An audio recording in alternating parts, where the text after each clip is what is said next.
Oh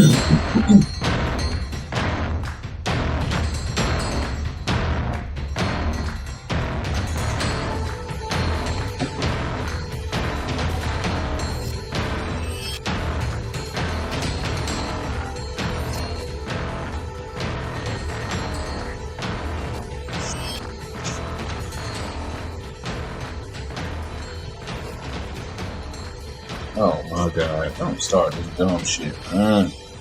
Oh, not the dumb shit. Oh Man, no. damn, camera done cut off on me. Damn. Pray to God, don't start that dumb shit. Or maybe it did cut off on me.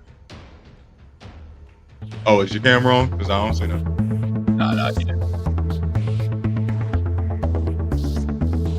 Okay.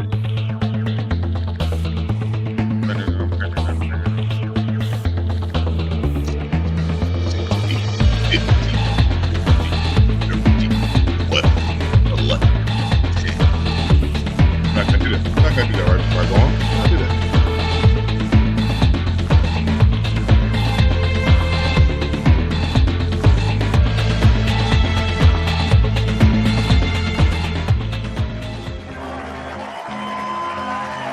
It's time for some hostile therapy. Right, it is.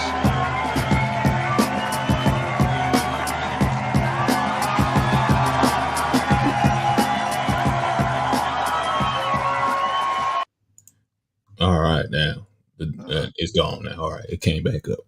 I thought I was gonna have problems with it. All right, we're cool. All right, welcome to Hostile Therapy with Big Red and LT reading a book in the background, putting the two fingers up. What does that say? Write your own horoscopes. That's basically what they do anyway. Literally, if you scroll through enough, everyone is their own astrologist, and you know what? You're all wrong. How about Thank that? you. You're all wrong because none of you know. How about Hey, that? fellas. What's up, Breezy? What's going on, Breezy? How y'all doing? Doing okay. Doing okay. Can't call it. Horoscope. I was about to say horoscopes is like akin to those fortune cookies you find at every Chinese restaurant. You know, they just print them up, put them in a cookie, and move on. I know they'll be back there talking shit. Well, we put on this one now. Damn, cancel. Sorry. You go on and have a Chinese person try to slap you. Damn, that was early. It don't take long, man. Not what did I miss? Nothing. No, we just came on literally like less than a minute ago.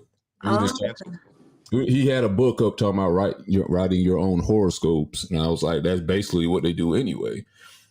But they don't take the time to get the knowledge. I love astrology. I love astrology, numerology, motherfucking. Some of that stuff be true. Some of that be. It is. But that's what the thing is. It's like oh damn, I'm a camera cut off. It's starting on me already. It's all going to sound good to somebody. It's always going to find the good part of somebody, and eventually they're going to get it right. Oh yeah, if you hear what you want to hear, you're definitely going to gravitate towards it. And if you don't hear what you don't want to, or you do hear what you don't want to hear, you're going to be like, "What's up, Umar? What's going on? No, what's going on with my camera tonight? Man, I'm about to go to Dollar Store and get me some reading glasses. Not from the Dollar Store, Dr. Umar. Mm-hmm. Yeah, Doctor. You can. I'm sure you got some. You can go get some good reading glasses. What is up with my camera? No, they ain't doing it right. I got 3 pins. They ain't doing it right. Now I said, forget. I'm going to the Dollar Store. Oh, they're not doing a good job. Because I can't see with these things. Oh, you nearsighted or farsighted? Both. Oh, no. She in the middle somewhere. Yeah. I'm saying, like, you just got sight. Yeah. Sight beyond and behind sight. Yeah. Damn. You vote to R. Kelly yet? Let me tell you what happened. Whoa. Oh, y'all. Whoa. We got Dr. Lamar got some news, y'all. Yeah. Apparently. Yeah. So let me tell you what happened, right? So and you know what, Preezy, this will be a question for you. You'll be perfect. So when he was in the MCC, right? The Metropolitan Correction in Chicago, One of the bloggers actually paid one of the correction officers at the MCC, and a big blogger, Tasha K, and downloaded his emails, his visiting log, commentary when he went to the hospital, and it was a total of 153 times. She aired it on live, and then got one of the girls, they called Jane Doe 5. That's how he got one of the Mann Act and also that RICO. Got her to turn. So when she got him to turn, that's how he ended up with the RICO and one of the Mann Act. So he's saying that if she wouldn't have, paid for that and gotten it, sent it out and sent it to the parents, Gayle King and all of that, then it's a possibility his case would have been different. But so I told you and Red and one other person, right? And the thing that kind of got me a little nervous, because I was like, I gotta sit back and watch people see how they moving. So you got these crazy people. I never heard of, like when you hear the Beehive acting all crazy and stuff, I never knew how people are really crazy. And yeah. Yo, I got attacked by the Beehive one time, literally just for mentioning that Beyonce has a pretty successful husband. Yeah, like they really do. So what they did was, because I was not acknowledging her autonomy as a woman, and her bank. I was literally only referring to her as the man that I was attacked by a bunch of white women because Black women knew what I was saying when I say she could ask her husband for anything she wants. Only white women were offended by that. And you know what? I don't even think you're a part of the Beehive, white women. Don't you go like shake it off with Taylor Swift or some shit? No, they may not be. They're called trolls. So what happened was this guy, he was Umar just figured out trolls. Yeah, so this guy, he called into the show, right? And so next thing you know, they went and pulled this man's address, his record, and everything. Like they pulled they doxed him. So that's why I was like, that's why I said the Red earlier. I said, I ain't forget. I said, but I gotta sit back and watch because these people are really crazy. Like they will go into your social media stuff. And I was like, and then they start shadow banning you. I was like, no, nobody don't need that. It's not that serious. You know what I mean? Because people crazy. Yeah. So that's why I was like, let me sit back and see before I do anything. It's not the lady who's like, putting this together, and it's not him. It's these crazy people because they spent so much money on this case that, it's crazy. But that BOP officer, they said they was going to investigate. They didn't. One thing they did was they let her retire. So can you take people records and do that? I don't know. I thought it was public record. I mean, you're in jail. I don't know. Like, who gonna stop me, huh? That should be a violation, though. Mm-hmm. I mean, when you're in jail, are you a person anymore? Nah, you still got rights, though. Yeah. In jail? I've never been. You got rights when you're in jail. You still got rights. Oh, yeah. You told me what all the rights they give people in prison. That's what I'm saying. You got in prison no more. You got inmates that have sued and won. Mm-hmm. Oh, wow. You don't hear about those. For real. And there's a reason for that. They don't want people thinking you can just sue the police department and sue the correctional facilities and win. Sure. Especially when they violate your rights, which I feel like they do a lot. Like I know you got rights as a human being, you got rights, but you catch a guard on a bad day, you're gonna violate every single one of them motherfucking rights. Right. And she didn't even work for that jail. She was in another state and she was able to access that. So it's crazy. She was having a bad day.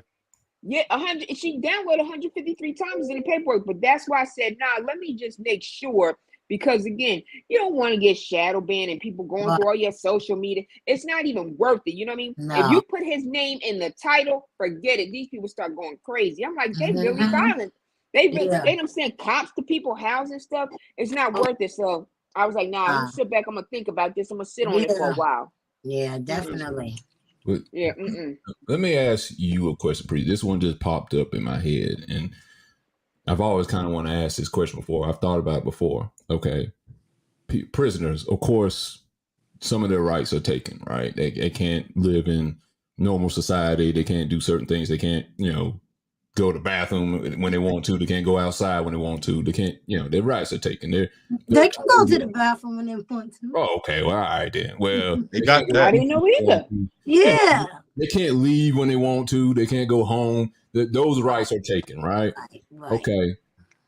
And I ask this because usually the argument when you hear about certain things like, let's just say abortion or, just other rights, human rights that people experience, in the general population.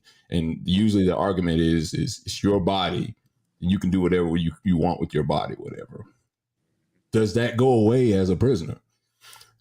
Does that automatically go? Because you say they do have rights, and of course, you were talking about. You've told me some things where they've been able to sue, where they're not able to be just mistreated any kind of way. They still are human beings. They still have some rights, but I don't know. I've never heard that story. I guess in prison, I guess some women have had abortions and stuff like that. It's still their body, their choice. Where does that line end, I guess, is the question I'm asking. If you're a prisoner, is there a line where that just ends? If it's your body, your choice, then how can you not be able to do what you want to? They have the right. As a prisoner. I went, when I first started, I went with a inmate to get an abortion. I was the officer to take her to the hospital, me and my partner, and we went. That was a long time ago, but she had an abortion. A word. And I get the argument if you say your body, your choice, but where does that line go? I actually tried to talk her out of it. Because she was so far gone. It was literally it was a baby. Oh shoot! And they still did it. Months. They did it. Wow. I think she was about 4.5, 5. I tried to stop her. Yeah, but did you have a facility where she could have kept the baby for like a year or two, or she? Yes, they have a nursery. Oh shit! They have a nursery, and that baby has everything. The nursery from male prison on Rikers Island. What? That baby has more than a person that's that has a job. Really? Oh, Rikers don't play with that now. Wow. They have a nurse on staff. And the babies have cribs, toys, bottles, Charleston White was trying to tell us. Everything that a baby's supposed to have. So, that nursery has it. For how long though? I think that it's up to a year. Mm. And it all depends on the person's case. Well, things might have changed, but I know it all depended on your case. But them babies was taken care of, honey. What? So where do you think that the line is drawn to where your rights are taken? What rights can they take any rights away? Because does that argument still fall into place for a prisoner? My body, my choice. No, they can't. You can do certain things still when you're in prison. No, they can't take their rights away from them now. They innocent until proven guilty. Yeah, can't take their rights. Rikers Island. Yeah, but I'm like, if they're in prison, they was guilty, right? Inmates got rights. Right. They might have a little bit too much. Right. But I'm saying that their rights are taken to, some of their rights are still taken to a degree. Because like I said, they're not free to go in general society. They have to. They locked up. They get everything you get. Right. You got a podiatrist, dentist. They get eyeglasses. There's an ear doctor. Oh, Dr. There's a heart doctor. They get everything. Go commit a crime, Dr. Lamar. But those are like things that just like keep you alive enough, because it is still like a prison industrial system where they are paid based upon their bodies. Don't be fooled. They get everything. Like the military. If it's your, you don't have to get the certain, it's your choice. But your heart hurt, you gonna see the doctor. They got a clinic for the inmates. They got recreation. They got activities. They don't got women. Well, not undercover. Well, honey. Yeah, women. You can't see your kids when you want to. They got transgenders. You can't. Come on. Hey. They tell you to go to sleep when they tell you to go to sleep when they want you to go to sleep. They feed you when they want you to feed you. You will get it. Ain't no problem about that now. Don't be fooled. This some Charleston white stuff. We not selling inmates. You know, you're locked up. You are locked up, but Rikers Island provides a lot for these inmates. You hear me? Disney World sounds like. They get all kind of services, arts and craft, video games. They're taught to. They have maintenance programs where they teach them different things to do. So when they go out in the world, they know how to do it. They get certificates. They get graduations. They have parties. Don't tell. Listen. So what's the deterrent? I'm getting ready to write a book. I'm about to write a book now. You gonna make me push and write this book? What is the deterrent then to not go to prison if they get all this? What is it? You answered me the question. I don't know. I like without even going to jail. That not every jail or prison is like that. Right. Why not? Don't listen to this and think that you're going over to San Quentin or Alcatraz and thinking you got to get the same. They get the services. I mean, yeah, they definitely mental get health access services. Because again, those things are set up to keep while this person is here, not even in our care, but while we own this person, because they take your name away, they give you a number. You're recognized by your serial number. You wake up when they tell you to wake up. They call you by your name. Don't believe that. We don't call you booking. Then that's just you have a booking case number, but you're called by your name. If your name is Johnson, we call you Johnson. Because I've never been to jail, but I don't believe it. I'm gonna believe though. No, because that's what's gonna keep me out of jail. Because the way you're saying it, it's like jail is a place that a person should prefer to go, like Charleston White was saying. It's not a place. I think that's what Big Red is trying to get at when he's saying, about rights being taken away. These men predominantly looking at the man side of things. Your freedom. And that is a right. That is the literal and being base told right what to do. Being told what to do. Being searched. Yeah, if they suspect you got drugs on you, lift your sack, spread your cheeks, cough. Matter of fact, don't even cough. We just gonna get in Rikers. Things get in Rikers. Right. You got staff that's corrupted. You got staff that's corrupted. So things get in there. You out here smoking a joint. They in there smoking a joint too.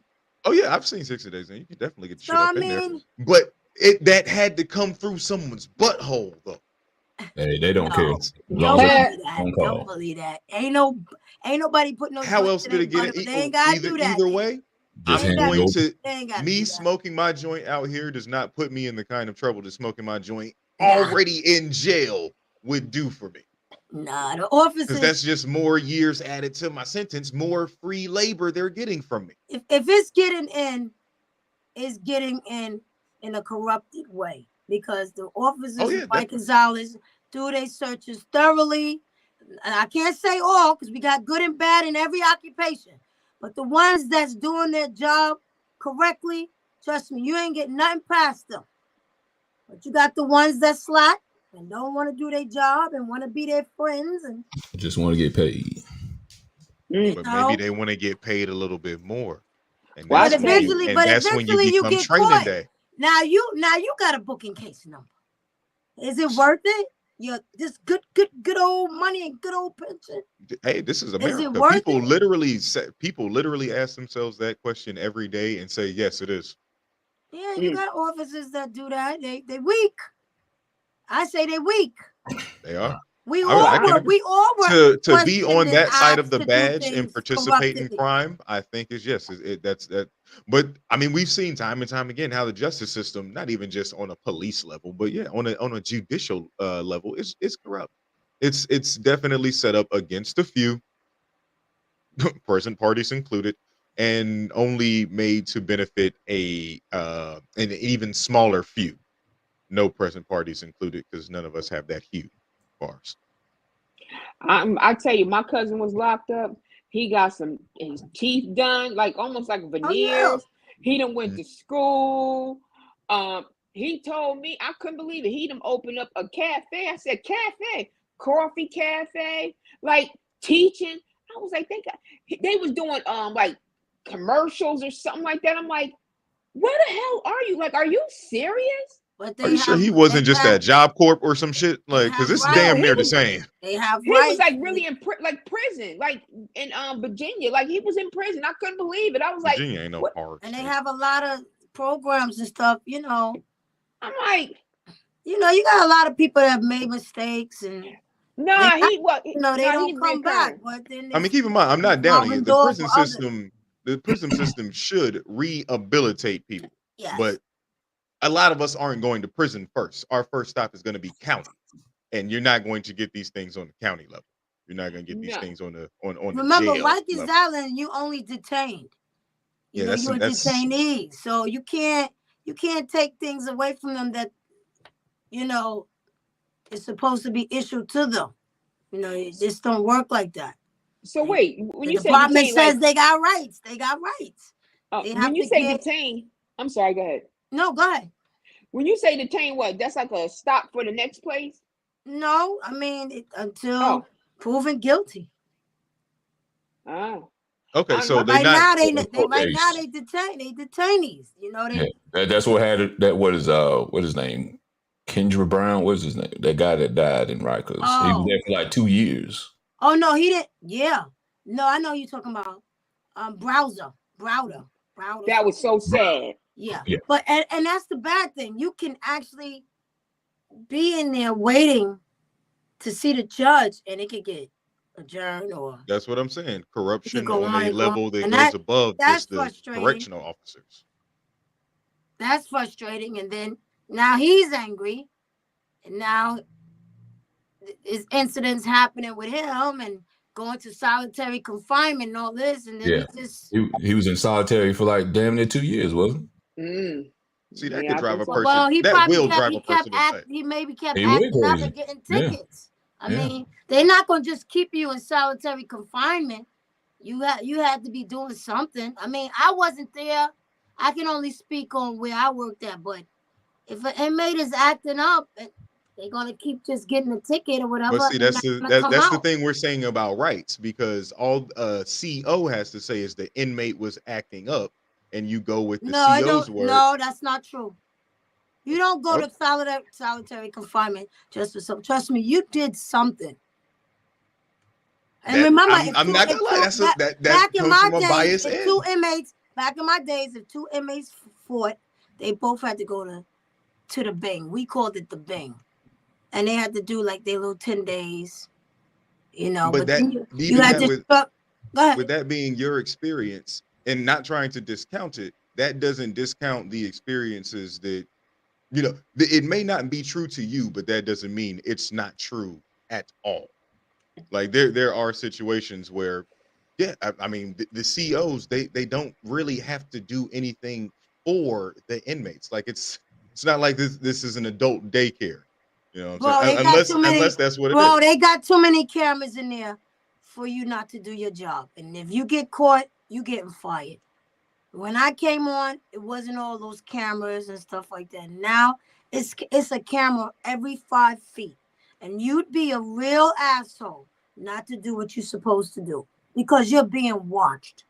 And you're being watched by the big dogs. So it would be really stupid not to do your job professionally. I wish we could say we had a better belief system in the justice system doing their job everywhere everywhere you can't scratch your butt. Rodney King got beat without somebody on camera. Seeing you in your jail. You gotta go in the bathroom and do it. All right, y'all. All right, let's get into the main topic for the day. I thought that was the main topic. Me too. I was just running my mouth. Yeah, I know, right? Nah. I brought it up just to hear. Like it's 101. Still had to get stuff ready. I mean, it could be the main topic. It should have been probably the main topic last year if they did what was right by Mr. Chris Rock once he got assaulted on camera. He could have been in Will Smith could have been in Rikers or some sort of prison, but they did nothing but give him an award. And they did. The police did step to him, but he didn't. They stepped to him, but he said, "Never know. I ain't going nowhere. Never know. No."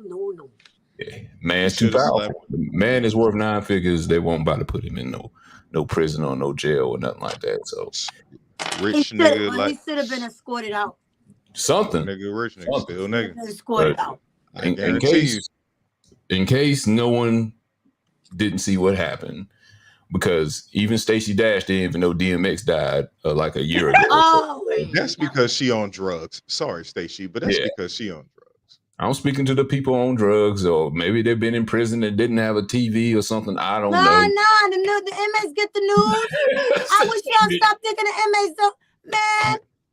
I'm trying to. The inmates watch movies and everything. All right. Legally, because even the prisoners are watching. The inmates, they used to tell me what was going on Channel 7 News. Well, even the prisoners are knowing. Yes, come on. But if you were in a coma, if you were in a coma by chance, then you didn't maybe hear that Will Smith. Maybe you even heard it in the coma that Will Smith got on stage and slapped the Oscar presenter of awards that night, Chris Rock, for making a perceived slight at his wife, Jada Pinkett, about her, I don't know. Her baldness, called her G.I. Jane or some shit. Yeah, I mean, she's bald because of alopecia. Alopecia, yeah, I think that's what it is. But yeah, not can't like spell it. Or anything that is life threatening, but again, I can understand hair is important to women, and maybe she took offense to it. I don't know, but that was his job that night, was to make jokes. What was missing? Well, a lot of people didn't quite understand. I don't think he a lot didn't of like him anyway. Oscars. So. A lot of people didn't even watch the Oscars, including me. I went back and watched the whole thing, at least up to from the beginning up to the point where the slap happened, and then up to when Will Smith won his award. Only Oscar. Will Smith. There were other people that got presented that night. There was Wanda Sykes, old girl from what is her name? I keep forgetting her name. I know you're talking about the Best Man. Yeah, she was a stripper in Best Man. Vivica A. Fox. No, Monica Calhoun. No, the other one, the stripper, Persia White. Why y'all said Monica? What? No, I'm just saying wrong things because I don't know. She played in Scary Movie. Yes, her. Brenda with the Wayans brothers. Yes, her. Sydney, your TV's leaking. That one. Okay. I'm gonna have to look her up now because now it's gonna bother me if I don't find out her name. She was in a movie theater. Yeah, she got Regina Hall. She's a loud one. Not Regina Hall. That is Regina Hall. Yeah, it is Regina Hall. No. Is it? Y'all think it is? No, it's not. No, it's not. Sure? I think it is. How much? I bet y'all $1. If we talking about the Scary Movie, Sydney, your TV's leaking. That's Regina Hall. I think that is her. No, that's not. That's Regina Hall. How much y'all gonna bet? It is. It's Regina Hall. $20. Damn it, Ray. I was about to get $20. I'm glad you didn't bet me. I just found I was about to get $20, Rick. That's not Regina Hall. It is. Regina Hall. That's not the lady playing Best Man. It is. She's in Best Man. She was the stripper. I promise you. I just looked it up. I just found it. I wish I could show it on camera. $20 bet is still on the table. That's her. I bet you $20 that it is. That's her. That's Best Man. I just looked it up. Let me see. 40. I don't know if you can see it. 40. Yeah, that's her. She was the stripper. I thought Regina Hall was the lady that played in 227. No, that's Regina King. All right, they're cousins. Come on, y'all, stop playing. Regina Hall, Regina King. It's a Regina. Yeah. Okay, now see that's what got Michael B. Jordan and Michael Jordan. That's what got Michael. That's why we was talking about Michael Jordan last episode. Regina Hall. See? You're trying to say we all look alike? We are all black people are Reginas. Aaron was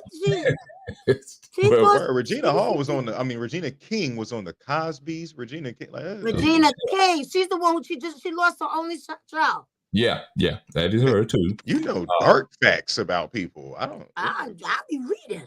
Yeah, I knew about that. Yeah, and she was in The Heart of They Fall. Regina King was in The Heart of They Fall, that cowboy movie that was on Netflix. Great movie. The voices of Huey and Riley on the Boondocks. Yes, that's correct.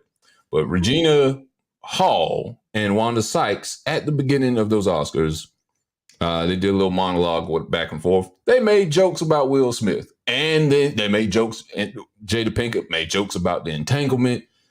A lot of people didn't go back and watch it. Yeah, yes, they did. Yeah, and people they don't like Chris Rock. That's why they. This was an I already knew this was an orchestrated. Unless it was just building up. You know how somebody making jokes on you, and a lot of people making jokes, and then that one person comes and make that last joke, and you just like, you can't take it no more. But they get it. They get it. Yeah. This whole thing was meant to make black men look bad. Because obviously Will Smith could not go up there and slap the incomparable Regina Hall or the also incomparable Wanda Sykes, but you can go up there and slap Chris Rock, who already has a basis in hatred for black women because of his good hair documentary. They knew who to do it to. Well, exactly, and that's why his stand-up he recently did last week was called Selective Outrage. It's like, you're gonna get mad at him, you got to get mad at everybody else, because everybody was talking about him. People interviewed him. I ain't gonna mention that person's name, but there was a lot of people that interviewed him about the whole entanglement thing, the whole Jada Pinkett, his sons, his daughter, and what they were doing in the public eye, himself, whatever. But that boy Jaden wanted a vagina, and we just let that rot. He didn't want anything. Remember, he said he wanted to anything. He wanted to just get rid of it. Just get rid of it. But let me just say one quick thing, right? Go ahead. So Jada had August and Will's mother on Red Table Talk, talking about drugs and all this, that, and the other, saying how she slept with him and all that, right? But remember a couple years before, when her daughter was in bed with this almost 30-year-old man, and shit. And she was saying before they done been to award shows, all kind of stuff, right? She kept saying she had alopecia. She does not have alopecia. Oh, I can believe that. She has something making her lose her hair like that. I don't think she just shaved it. She shaved it. What happened was she has a line in the front, and I'm nosy. I'm crazy. I need a life. But anyway, I called one of my friends who's a doctor. I said, let me ask you a question. You see that line in the top of her head? Because she kept saying, Mama, just go put some diamonds. And I said, does that seem like she could have had plastic surgery? He said, absolutely. She pulled her hair. That's when she did a facelift, and they pulled it back to the scalp. They wouldn't have seen it until she shaved her hair. Now she's crazy because Chris Rock actually gave her, as 50 said, alley-oop, because when they talked about G.I. Jane, guess what everybody did? Went and streamed G.I. Jane. Now Demi Moore is loaded. Now other models who really have alopecia are making money off of her and the craziness. So everybody could have been making a couple of dollars. That was crazy. It's like making money at their expense. Like I can get the emotion of like, ain't nobody about to make money at my expense. Like, even if I'm getting a little, because I guarantee you, no matter what, if Jada's getting a piece of it, Demi Moore's getting a piece of it, I guarantee you Demi Moore is getting a bigger piece. And that's what that's what Black Hollywood struggle has always been at the Oscars, at the Grammys and shit, that we don't get the recognition and respect that we are due. Not even that we're literally long overdue. Like, honestly, we make the best films, we make the best music, we do the best shit. And the fact that, like, I guess getting to, I haven't seen Chris Rock stand up. I've seen clips. I've seen what the latest one, or just like any of them. You mean? I mean, obviously, I saw the Will Smith clip, and I saw what was quoted as from someone else outside of the Will Smith clip to them was the funniest joke of the night. Which, spoiler alert, it just had to do with O.J. Simpson, Rob Kardashian, and the Kardashian girls fucking black men. Yeah. And he just yelled it in a real Chris Rock way. Yeah. Kardashians! Crazy, crazy, crazy. The Kardashians. Let me tell you something about the Kardashians. The Kardashians. They're rich. Like, they got money. Well, that's his uniqueness, his voice. But we're going to show a little clip about it, what he talked about on the stand-up special that came out, I think, last Friday, real quick. I gotta watch that. I gotta watch it. And then I thought it was okay. And I like Chris Rock as a comedian. I do, but I didn't think it was funny. I didn't think what I saw was funny. That was, to me, that was the funniest part. He had other things. He had other things that were funny, but on the rest of it, to me, he's had better. I say that. I like Kill the Messenger. Obviously, Bigger and Blacker is like a staple. That was better, yeah. Yeah. All right, let's see. Love Head of State. You know what happened to me? Getting smacked by Suge Smith. Fucking last week, I got smacked in the fucking Oscars by this motherfucker. And people like, did it hurt? It still hurts. I got Summertime ringing in my ears. Because everybody knows what the fuck happened. Everybody that really knows I had nothing to do with that shit. I didn't have any entanglements.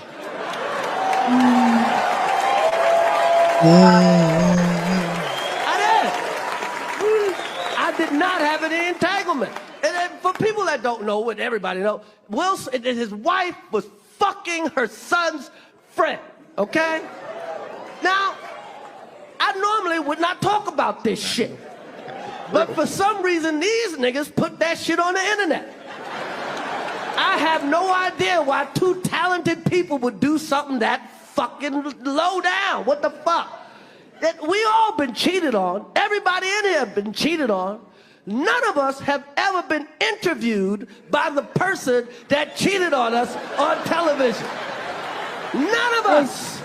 It's like, hey, I was sucking somebody else's dick. How did that make you feel?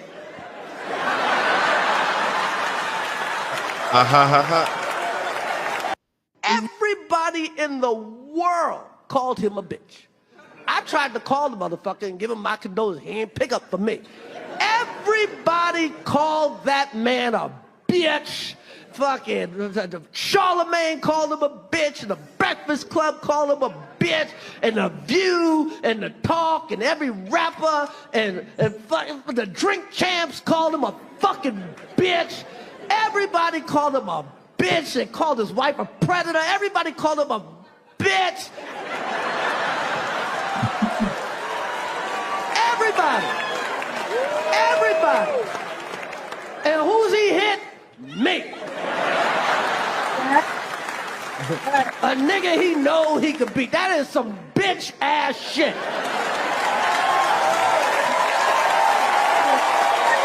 I have rooted for Will Smith my whole life. I root for this motherfucker, okay? And now I watch Emancipation just to see him get whooped. Got me rooting for Massa, okay? Hit him again, Massa. Hit him again. You missed the spot, Massa. You missed the spot. Yeah, that was a good spot to end it. Yeah, so there's a lot of people now that I still don't quite understand. They're saying Chris should have just left us alone. He shouldn't even done a special one. He just should have just quietly went away because people were already feeling sorry for him. So he didn't have to come and get his lick back, telling him how he should have responded, being slapped on national TV. I don't think people quite understand. It's not just him getting slapped. It's not just him getting slapped on national TV. It's another man assaulting you in front of a large group of people. When I mean a large group of people, I mean like at a basketball park. I mean from every walk of life, from every country. The Grammys is shown in every part of the world. And you can't get your lick back. You know, he could have got his lick back, but not physically. Will would dust his ass. He might have. And I mean, punching somebody, I would say, is even better than just not doing anything. I can't sit there and say, you just can't do anything. But what would have been worse if he would have fought back? If he would have got his lick back and, of course, maybe got his ass whooped on TV, what would have looked worse for black people? Sorry, but that Oscars was represented for black people because it was black produced. It had black nominees. They had black producers. It was all black. It was supposed to be black. It was all black. The whole and show. This is what happened. Yes, and it's like we're never going to invite you back after this. You know, and what would have happened if Chris responded how everybody wants to respond? You know, and a lot of people would say, well, he did the right thing. Did he do the right thing for him, or did he do the right thing for black people? Oh, we did the right thing for him. I can answer that for you right now. You don't, but he didn't do you think he did the right thing for black people?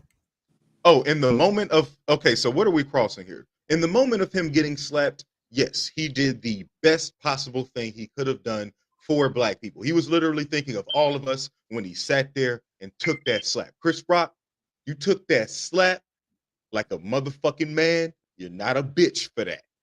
You did, because you're right. If he would have been up there trying to tussle with motherfucking with Jim West, Desperado, Muhammad Ali. That's Muhammad Ali. He would have been up there trying to run the ones with Agent J. Yeah, Will Smith could have been Venus Williams in that situation, and Chris Rock's ass in that situation. What's crazy is this ain't Will Smith's first time fighting at the Oscars. He got into a fight with a white actor one year, like when he was nominated for Best Supporting Actor for Legend of Bagger Vance or some shit. I want to say he got into like a little scuffle-rooney with who the fuck was it? It was another similar brolic ass white actor, maybe Russell Crowe, because he be getting drunk and be wanting to fight. He's Australian, or an Irishman. I haven't heard of this. It was on an episode, not an episode. It was on one of the Beef series. Remember the Beef DVDs? Yeah, used to come out where like hip hop and shit. I know, right? It was on Beef. It was on part 3. I'm gonna look it up. But this ain't Will Smith first time getting into a kerfuffle. It wasn't. It was backstage. It was backstage. Okay. Obvious. You know what I'm saying? They kept it on the DL. It was like early 2000 wows, early naughties. You know what I'm saying? But somebody was popping shit. I thought you were referring to, now, this wasn't the Oscar. It was some other award show I'm thinking about. He was on the red carpet and some guy tried to kiss him. Yeah, that's what I was thinking about. Oh yeah, I remember that. I remember that. But see, that's someone invading his space. Like one of those. Yeah, like a friendly. Hey. Hey, you crazy. You crazy. Get out of here. That was the most feminine slap he could have gave him. And he didn't give that to Chris, though. Nah, Chris got that work. Chris got that fire slapped out of him and into him and back out of him. Do you think Chris should have responded like he did, or do you think he should just like let that go, let that slide? Now, in terms of he probably was in shock. Go ahead, Preezy. I think he was in shock. And you talking about the slap? I'm in shock still. I know. I was in Maryland, Baltimore. I think it was in Maryland. Somebody texted me. Mm-hmm. You got to see what happened. You go on CNN, going on TMZ, going. I couldn't believe it, and I was hurt for Chris Rock because that was just, he was out of line. But he wouldn't have did that to nobody else. He wouldn't have did it to Snoop Dogg. He wouldn't have did it to anybody else. P. Diddy, he wouldn't have did that to anybody else. I don't think he would. Nah, because Diddy be out here slapping people like first. He did that to Snoop Dogg. 30 guys would have got out the seat in the audience. Diddy little and 20 in the back. And the lady he do the show with. What's the lady he do the show with? Martha Stewart. Yeah, she would have came out there. He probably wouldn't have slapped Martha Stewart either. Martha Stewart did a bid. No, I'm saying if he would have hit Snoop Dogg like that, it would have been 60 people that would have stood up. There would have been 1,000 Karens came up on stage and slapped. He would have never made it. Prince for that. That's what I'm saying. And my thing is, he laughed at the joke first. If you watch the video, yeah, we saw his laugh. Yeah, like Chris, you funny. Like, stupid, Chris. Yeah. But I don't think they got along. I don't think they got along anyway. I think they had beef before. Chris Rock and Jada, whatever. They used to be friends. I don't know what. I think what happened was, from what I understand, Chris kind of touched on it a little bit, was the Oscars before that, where Concussion was nominated. Or maybe, no, it wasn't nominated. And they boycotted the Oscars. Chris Rock went on stage and made I thought a good joke about it was saying like, Will Smith telling us to boycott the Oscars for entanglement is like me boycotting Rihanna's panties. I wasn't invited, so you didn't have a chance being here anyway. Why are you so mad about something you weren't invited to in the first place? It's so funny. It's like, who do you really think he was talking to us, Black America, when he said boycott the Oscars? No, that's rich people problems. And look, it wasn't even a white or black thing. He was talking to rich folk. Hey, if you're rich and you like Shark Tale, boycott the Oscars. Here's the problem though. These are the same people, and I'm not just talking about movies, I'm talking about music too. Won't go to the BET Awards. Don't boycott it, they just don't go. But then look for acknowledgement from these awards, and when they don't get it, they want us to boycott it. But you won't even go to your own people's awards. Wow. Don't get mad at them, but you won't even go to yours. It's fucked up that they won't go to the BET Awards. With that being said, fuck BET, and by association, fuck the BET Awards, I guess. Because, I mean, we'll get to it in a little bit when we start talking about Tyler Perry and Byron Oldboy.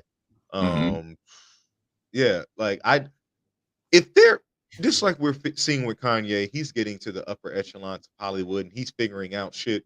What we should know as Black people is BET is a piece of shit network.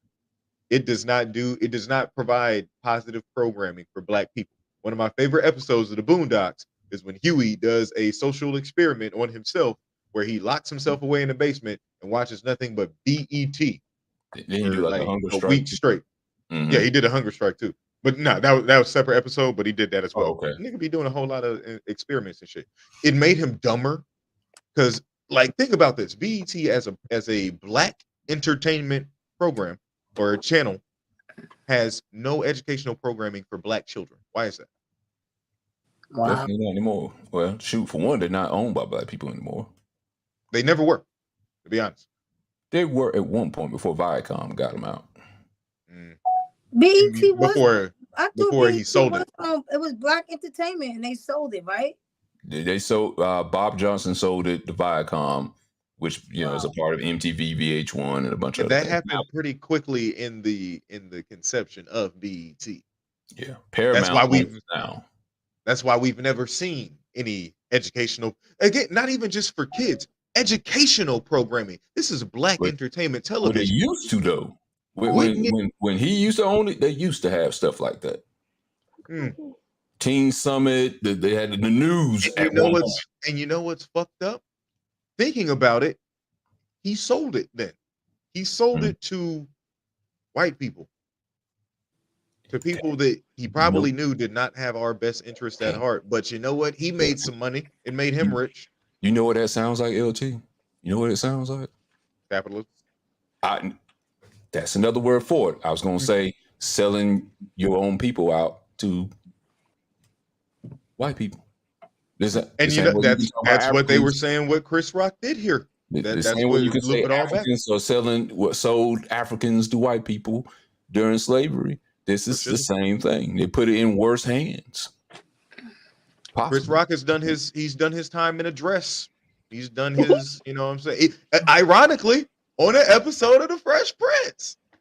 That is true. I forgot he played Will Smith. Well, what was he? He played a cousin or something, girlfriend or something that was trying to date Will Smith. I remember what you're talking about. He showed up. He was playing a comedian. He was playing not himself, but he was playing a comedian that was going to be on the Hillary show. He was going to be on Hillary's talk show. And in order to get him on the show, he wanted it. This was always like a 90s sitcom thing. Oh, yeah, I'll be on your show if you show my insert family member or friend here who is actually me cross-dressing. Yeah. You know, show them a good time and I'll be on your show. Right. And Chris Rock is an ugly woman. Like he did that in CB4 as well. Oh. Yeah. Oh God. I'm Black, y'all. And I'm Black, y'all. That was my shit. Let's bring it back around though with the slapping anything, whatever thing. Oh yeah, he slapped. What I feel with this, and it is a psychological thing I see with a lot of black people, period. Right. Is I'm going to carry it all the way to not George Floyd, dude from the guy that shot Trayvon Martin. George Zimmerman. George Zimmerman. Okay. So we got all these gangsters that would killing each other left and right and get mad for a comment, get mad over a t-shirt that says something that's somewhat derogatory to black people. But here we go. We got this guy that openly celebrates he killed a black teenager, and we won't do nothing.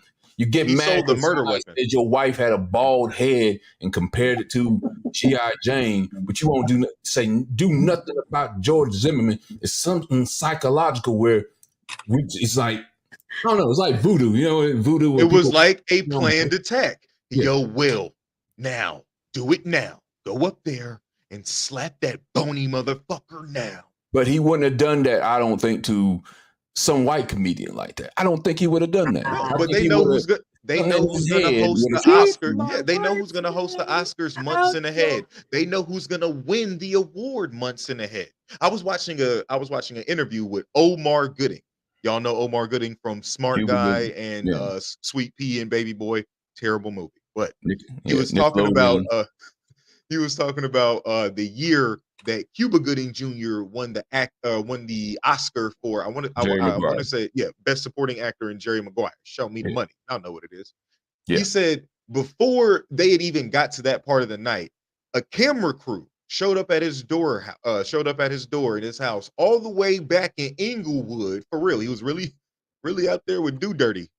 Really at Do Dirty. I was playing the game all day, but they showed up to his house in Inglewood and say, "Hey, do you mind if we come in and tape what you got going on?" And he was like, "I mean, yeah, I got people here and they all black. I don't know if y'all want to come inside." Like, and it's like, yeah, we want to get your reaction just in case Cuba wins. And he was like, just in case he wins, like y'all would fly all the way out here or come all the way out here just in case he won. It's like, we just have a feeling. We just have a really strong feeling he's gonna win. And obviously they knew, because Hollywood ain't about to send a whole camera crew out to your ghetto ass house to record your ghetto ass reactions when your slightly less ghetto brother wins the award that they know he's gonna win, because they've already planned this out. They've already voted. They've already talked about it. They know Chris is going to be the host this year. They know that they're going to give Will Smith the Oscar. They're getting the awards for movies that came out the year prior. Like when people have to understand how that works, you know what I'm saying? We'll be seeing an award show for 2023, but it'll be for movies that came out in 2022. So they already know. They've already talked about it. And guess what? We as regular people, we truly think going to the movies and paying our hard-earned money at the box office is going to get the movies that we, like the most awarded the Oscar. No, it's not even built on that.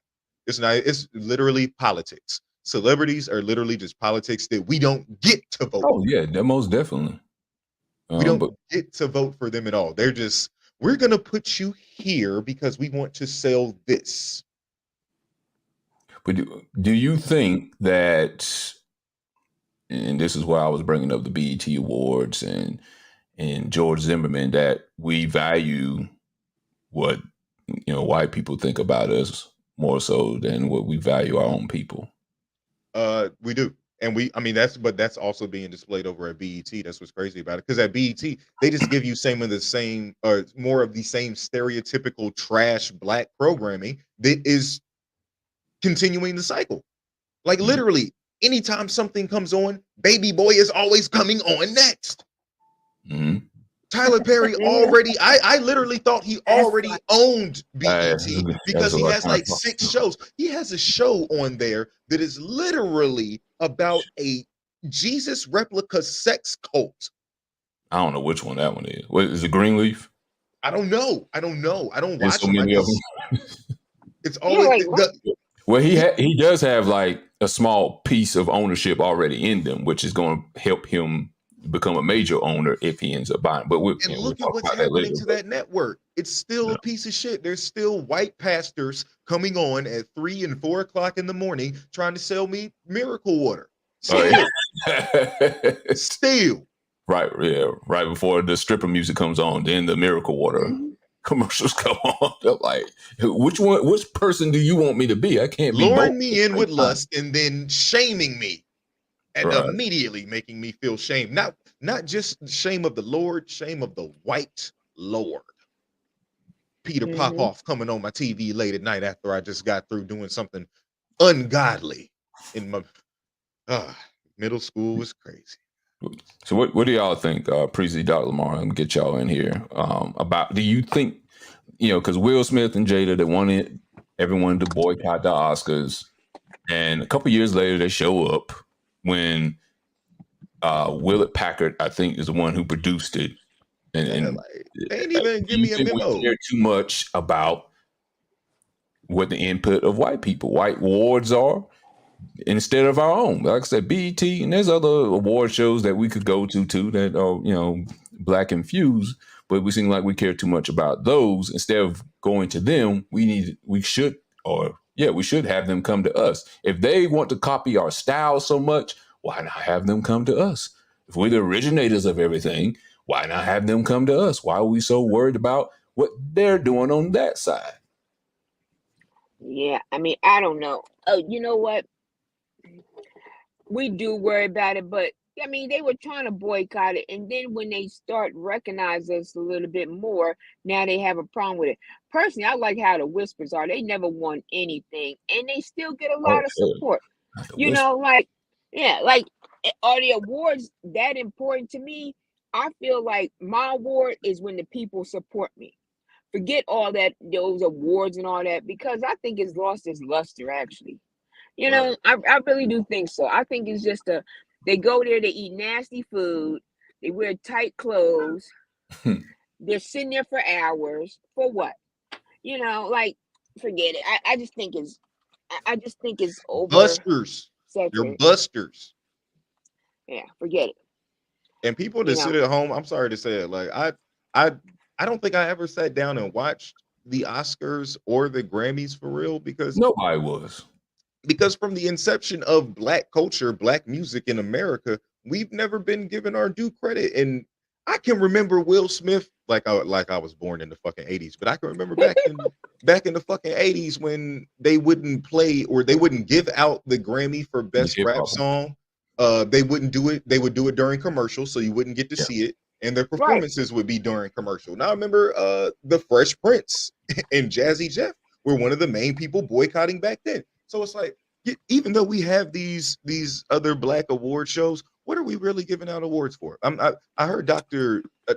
Lamar and Dr. Umar, as I was watching a Dr. Umar video say the other day, it's like, we still have the same problems persisting in the black community. So what the fuck do we keep giving out awards for? Yeah, for what? And I swear, I might be wrong, but I know everybody likes Beyonce, and you know what? I'll probably get cussed out, but I really do think I'm having to agree. I think they're buying those awards. I mean, I know she's really good and all that, but it's like, really, babe? It's a politics game. It's, what I'm saying? You shake the right hands, you're in the right places, you do the right things, you press the right buttons. Because Kendrick Lamar he dropped a great album, and I don't remember it after I listened to it. I'm gonna be honest with you. Like it wasn't even I didn't hear it playing nowhere for real, but then I work from home, so I don't know. But it just seems like it wasn't the most popular, and sales wise, it didn't sell more than anyone else's album.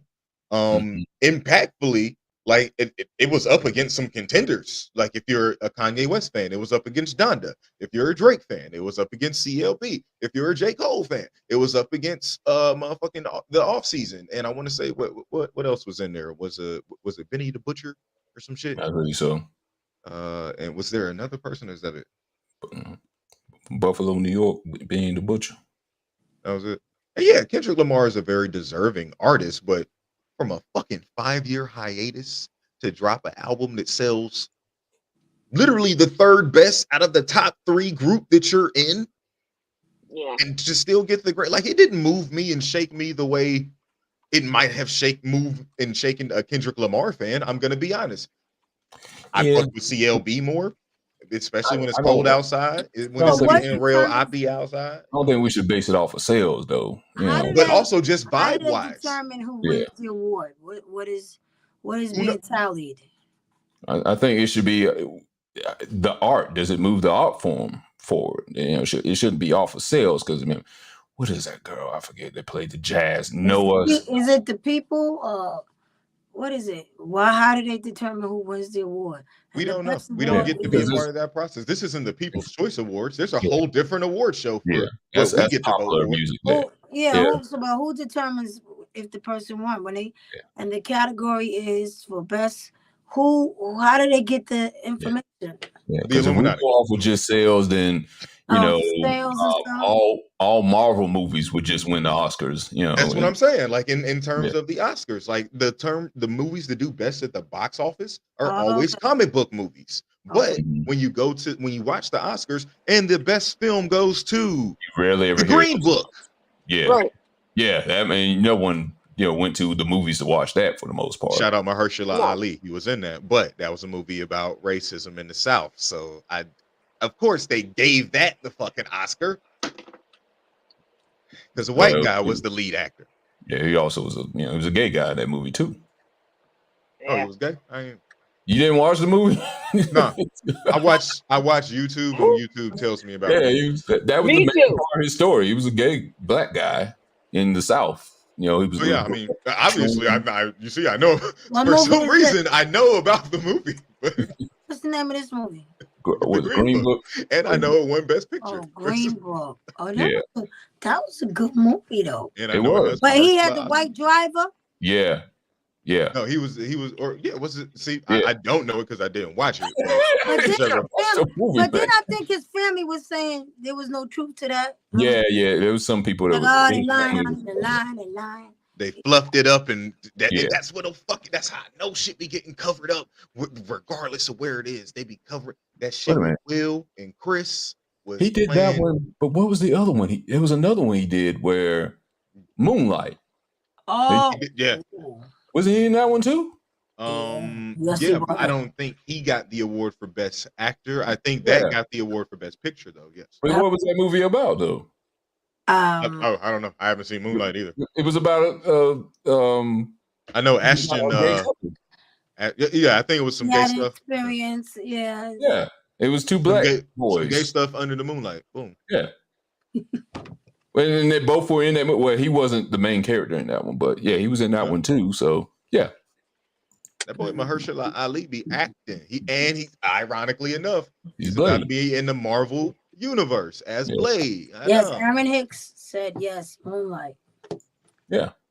I don't know if that's a coincidence or not, but yeah, that was a decent movie. You're right. There's no such thing as that movie was good. I think Green Book was better, but yeah, that was a decent movie.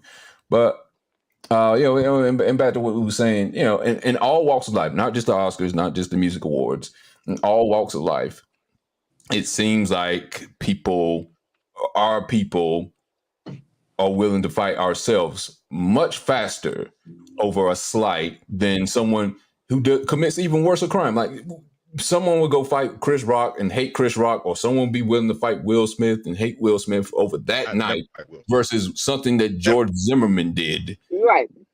And go crowd him. He's easily findable. Or let's just take it back to the Bayhive. In something, Lord Trent, you said, and I think Dr. Lamar, you said something too, probably where you said something against the Bayhive and they're willing to kill you almost and destroy your life, but they won't go do nothing to this bastard who openly confesses. Yeah. I mean, he ain't got to confess, but he openly brags about killing this teenage kid. Yeah. I told you he sold the gun that he killed Trayvon Martin with on eBay for $9,000. Someone bought it for nine bandos. Yeah. 9 of them things. Yeah. It's like 30 people's taxes. Yeah. Nobody won't do nothing about it. Nobody won't say nothing. You don't even hear his name no more. But people still talking about Will Smith slapping this kid, well, not kid, but Chris Rock a whole year later. Yeah.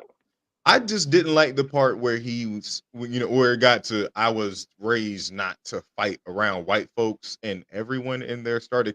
If you notice, and I'm gonna say this right in the fucking camera, there's a lot of black men in the audience. There were white women, and every person that I saw calling this film funny on the internet was literally it was either white people, non-people of color, and if it was a black person, it was a black dude, and he was definitely dating a white woman.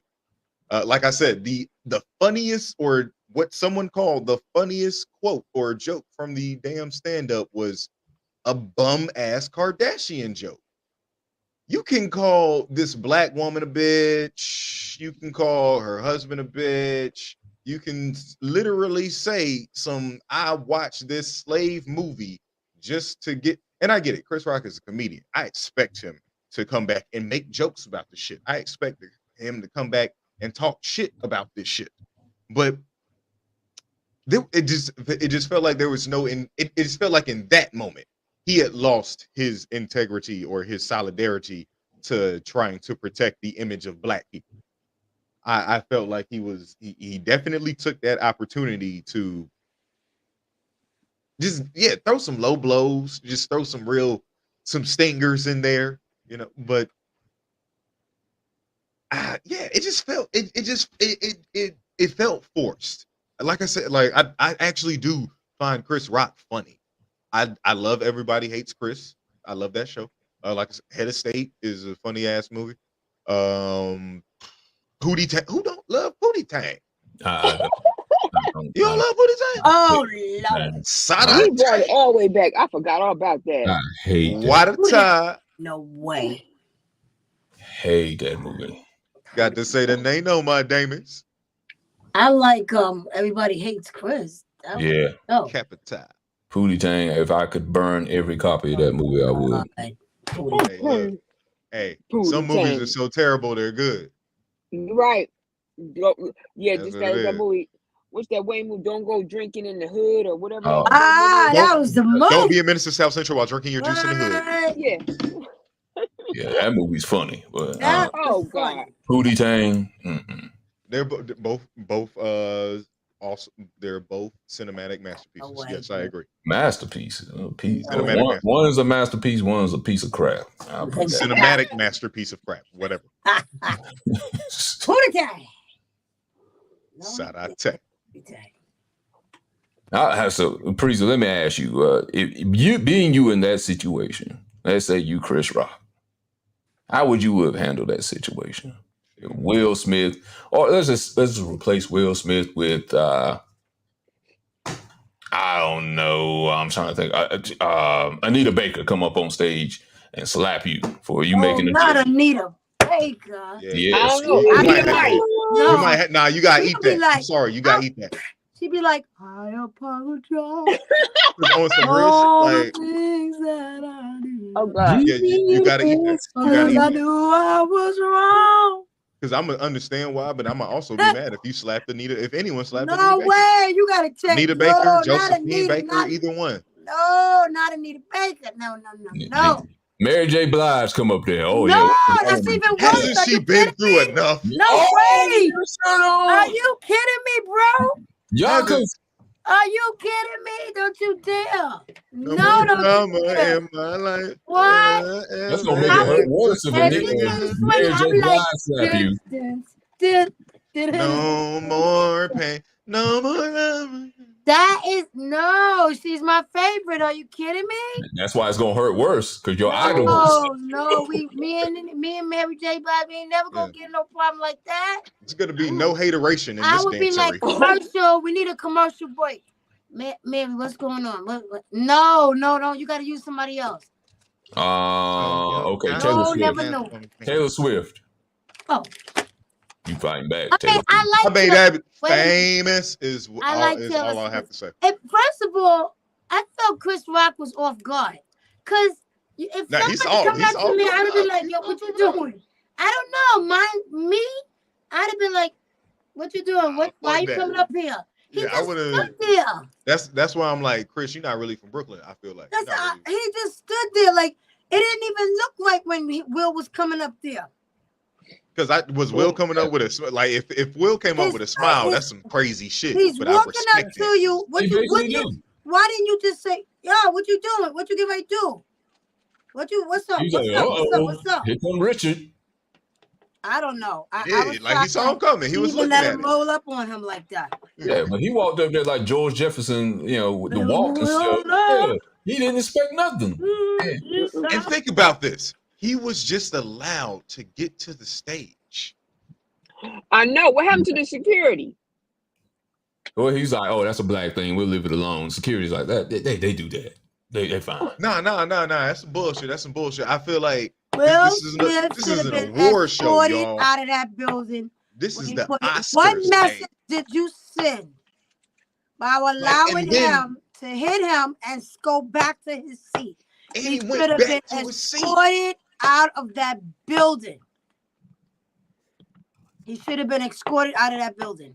There's no way. For Lupita. Lupita was sitting next to her like, oh shit, should I say something? I'm sorry, should I say something? Should I not?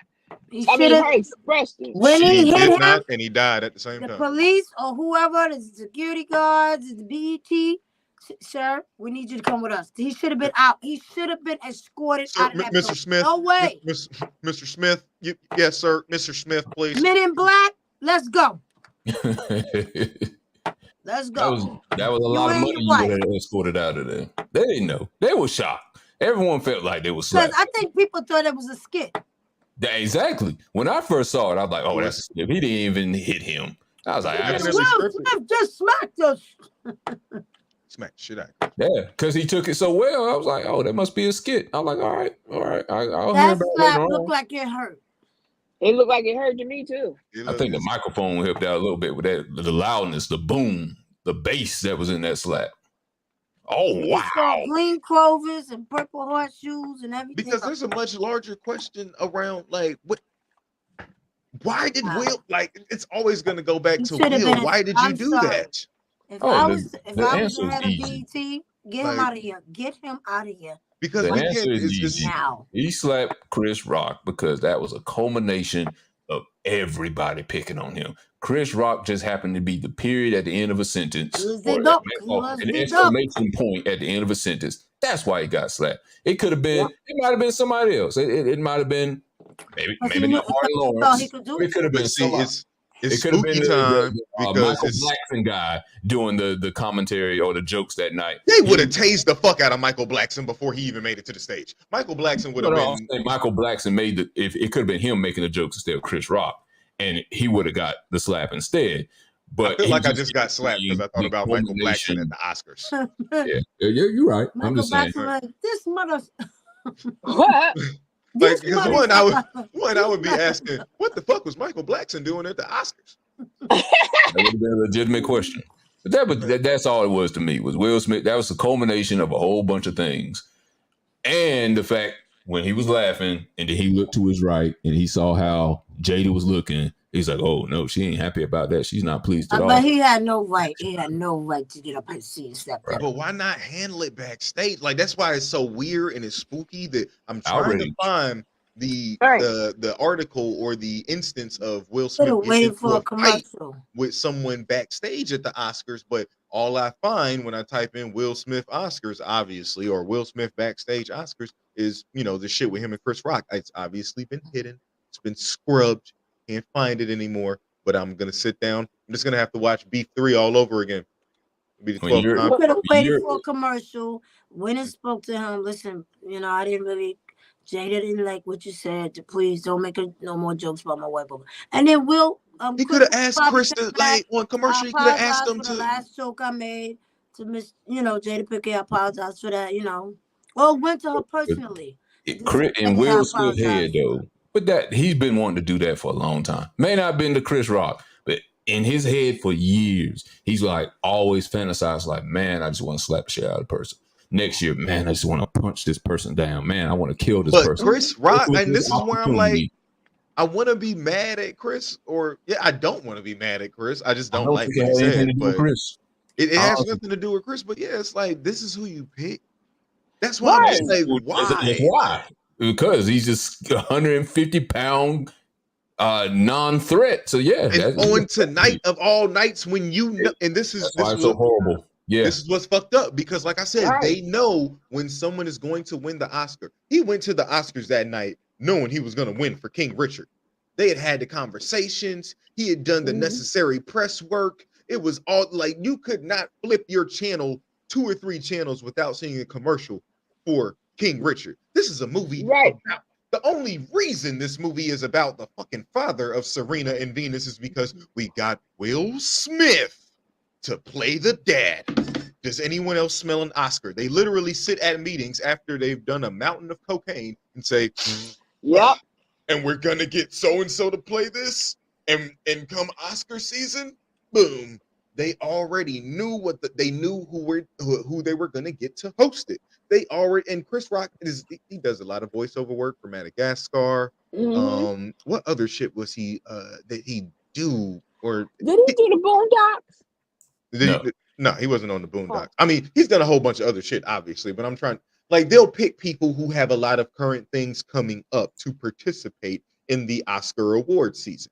You know, they'll pick a host who either just dropped an album, just went on tour with their comedy thing. They were going to get Kevin Hart one year, but someone went back 10 years on his Twitter page and well, not even 10 years on his Twitter page. Someone went back and watched Seriously Funny and was like, you know what? This isn't funny to me anymore because LGBTQRES. All right, careful. You better get canceled. Yeah, I stopped right there. I'm going to put a counter on the show. I'm gonna count how many times you get canceled.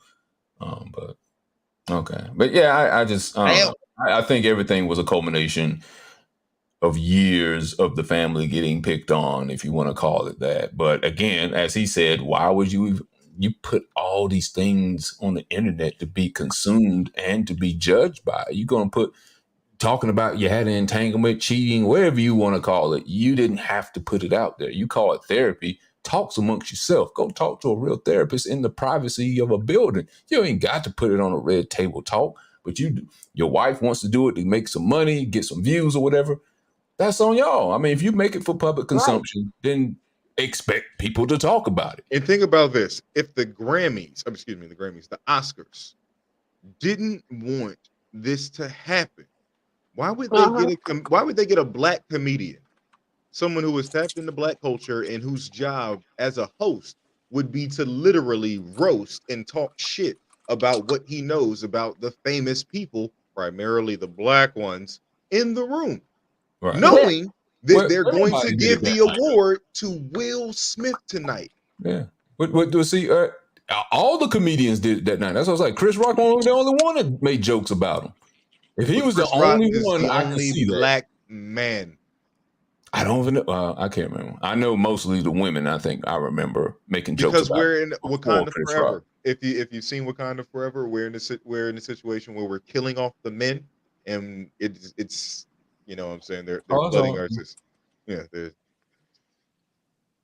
that's their plan. They're trying to wipe out, emasculate, castrate sometimes, and ruin the credit. I mean, black men, we've done a lot to ruin our credit and our image already, like the hip hop industry as itself. Like we've gotten so far away from the days of Rakim and the KRS-One delivering us with the message of a Public D, of a Chuck D with Public Enemy writing a letter to the government. They opened it, they read it, and it said it was suckers. Welcome to the Terror Dome. There's something else I disagree with too. You know, Chris Rock could have said a whole lot worse. Chris Rock could have done a whole lot of interviews about the and been looked at. He could have been funny. He could have been looked at as more of a sympathetic figure and going on different shows and cried about it and stuff. And he said, "I'm not going to be the victim about it."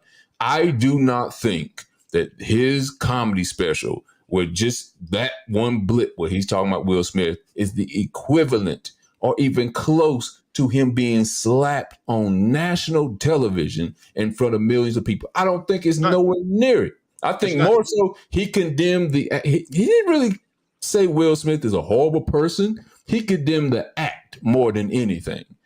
He just looks like he was just waiting for the perfect time to talk shit. That's all it is. He was just waiting for the perfect time. A whole year to talk his shit. He could have done that last year. He could have done that earlier, late last year, early last year. He had to secure that bag first. Right. I gotta make sure he got divorced. So that means he got alimony. He got kids. So that means he got child support. It take a long time to animate movies. So Madagascar 4 is on the way, but wait on it. And he got that school in Africa. And remember, they adopted a little African girl. Who? He got a lot of stuff. Chris Rock. Chris Rock, yeah. He got a lot of stuff. He got and again, we haven't gotten to it yet, but the clip is circulating of Chris. Damn, am I freezing up again? You good? All right, but we haven't gotten to it yet. But I'll go ahead and get to it. The clip of Chris Rock sitting in a room with Ricky Gervais of the British Office. Who else is it? Louis C.K. and Jerry Seinfeld and Ricky Gervais and Louis C.K. are jokingly using the N-word. Chris Rock sitting there chuckling it up. They're throwing hard niggers. They're not like saying nigger jokes, but they're saying the word. So they're just saying the word, and Chris Rock is just laughing and yoking up. And Jerry Seinfeld, the Jewishman, is the only one to say, I don't think it's funny. So that's why Jerry Seinfeld. I don't think it's funny. I'm not gonna say it. I'm not gonna say it. But remember when Ricky Gervais came up here a couple years ago, he humiliated the whole audience. You remember that? He did. He roasted white people. He roasted them. He roasted the white. Yeah. Was it the Oscars though? It was the Oscars. Yeah, it was the Oscars. Yeah, he talked about everybody in there. Personally, I think Chris got with some of them Caucasians, and they were like, just let it sit out. And they planned this for the whole year because he had some heavy hitters in there. Think about it. He had Martin, he had Spike Lee, he had Wanda Sykes, he had all the comedians in there. Dave Chappelle was there. Dave Chappelle, he said they Sorry, Dave. Sorry, Dave. Yeah. Think about it. I mean to incriminate you. He knew he was gonna get that bag. Just like Netflix pay for it. Netflix love a good stand up. Netflix pay for a good little stand up. You know what I mean? 40 million. All right, let's move on from that. LT, you froze up a little bit. Let's go into the next story. Let's see if I can find an article for that one about Jim Crow possibly trying to make a comeback. That's what this article is saying. Oh gosh. Oh God. Let's see. I'm trying to find the article.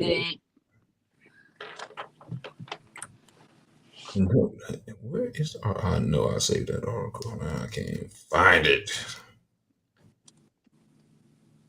Okay, here we go. All right, let's see. So, in Mississippi, it's a controversy. Over the past months, the aftermath of the GOP-controlled state house passing a bill that could heighten control for overwhelmingly white state leaders on a predominantly black community.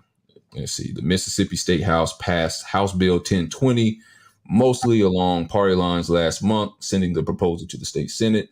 The legislation would establish a separate court system for part of the state's capital city, with judges appointed by the state chief justice in the area under the system's jurisdiction, patrolled by a state-run police force.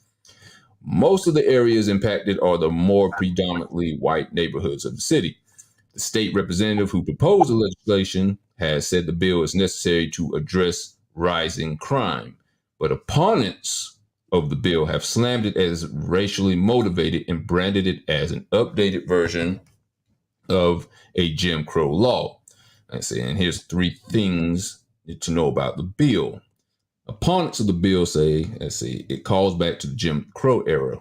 Black leaders and community members from Jackson have decried the proposal over the past weeks.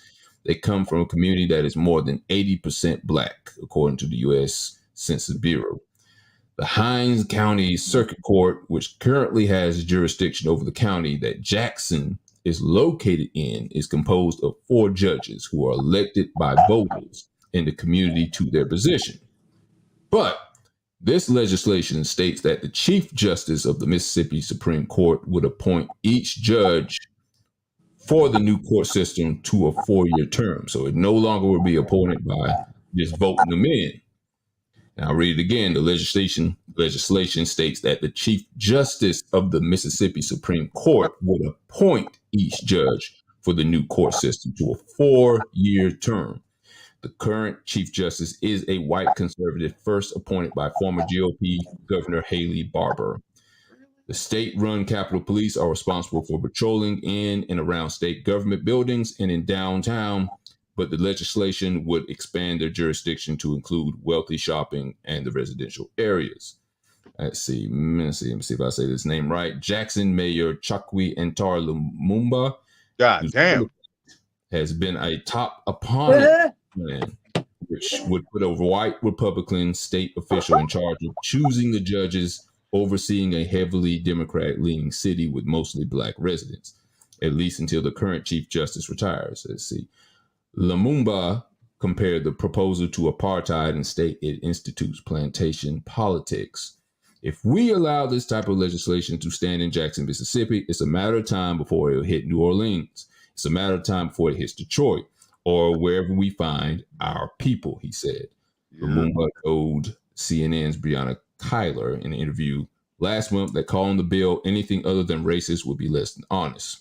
It is fraught with constitutional issues and is an attack on black leadership, he said. Let's see. Brooke Floyd, who works for a local nonprofit organization called People's Advocacy Institute that advocates for black community members of Jackson, told the New York Times that she is worried that the Capitol Police and court system would not be accountable to the city's residents. Let's see. State Senator John Horn, who's a Democrat, who represents the Jackson area in the state Senate, said the proposal has produced the most toxic atmosphere between the city and the legislature, and that he has seen in the more than 30 years he has served in office. Let's see, what is something else up here? Jackson currently has the highest murder rate of any major U.S. city last year, despite the number of homicides dropping from the previous year. Wow. Bodies dropping. Right. RIP. Condolences to Jackson and all that. I'm trying to see what is the argument for it.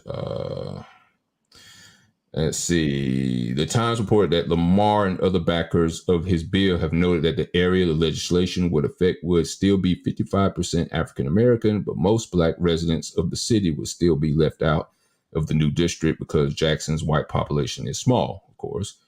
Lamar said during debate on the state floor that he is only interested in making Jackson safer. And he spoke to several Hinds County residents about the bill before introducing it. I like to come to Jackson because it's the capital city, and so do my constituents back home, he said, according to the Times. White, black, yellow, brown, it doesn't matter. Lumumba told CNN that the stated goal of reducing crime and improving public safety is a Trojan horse. He said that the judges appointed would have the authority to hear civil and chancellery matters, which have nothing to do whatsoever with crime, in addition to criminal ones. If your true intention is to deal with crime rate, then you wouldn't choose the safest portions of the city in order to create this district. Lumumba said state leaders had either deliberate indifference or willful neglect to provide resources to the city's police that Jackson's leaders have requested. Let's see. Okay, that's pretty much it. I'm trying to see what is more the statement for having this bill put in place. Because they want Jim Crow back. They want you niggas on leash again. That's crazy. And there's not really much to it. They miss slavery. Mm-hmm. That's what do y'all think Make America Great Again was? Because again, if you are I'm not even slowly. I'm quickly moving away from the notion of Republican or Democrat. If you're a black person and you've lived in America long enough, you know that neither of those parties serve you. We should all move towards socialism. It's a much better party. It definitely supports our kind of ideals as disenfranchised folks. But yeah, Mississippi is one of the great state, one of the great slave states of the South. And if anywhere, and we have to pay attention to this now. So shout out to whatever that was a very African name. Pronounce it again. Zamumba. With an L. Lumumba. Yeah. For sure. Homie, yeah, he's got the right idea. We can't like we can't just ignore this because it's Mississippi, because that'll be the notion. Oh, well, that's the kind of shit that happens in Mississippi. Only shit like that will fly over there. It's gonna slowly branch over to Alabama, down to Texas. It's going to branch out, like just like he was saying, like that shit that they want that in New Orleans. Don't think just because they like that like because they like gumbo and shit that everything is sweet. Nah, fuck that. They want y'all back on the fields down by the fucking bayous and shit. Eve's Bayou. It's all just they want to profit off. There are literally still white families in America profiting off of black people. Little do we know. The fact that we still have our slave names attached to us, you know what I'm saying, our names that we got from our slave masters. There are people that can collect on us. Honestly, America as a country was founded based upon its people being promised to another country, that being Great Britain. We're all collateral. We're all being chosen, but not for something we want to be chosen for. Let me put this right quick before we delve back into it. Okay, so this is for the people who are supporting it. Okay, State Republican Trey Lamar wants this bill passed. He says. He says the legislation is to address rising crime. Who is the principal author of the bill? Trey Lamar, Republican, has rejected claims that the legislation has any racial motivation, instead pointing to addressing rising crime in the state's capital city as the motivation behind it. Lamar told the Times in an interview that he wants to tackle the rising crime rates and a backlog in the city's court system hearing cases. There's absolutely nothing about House Bill 1020.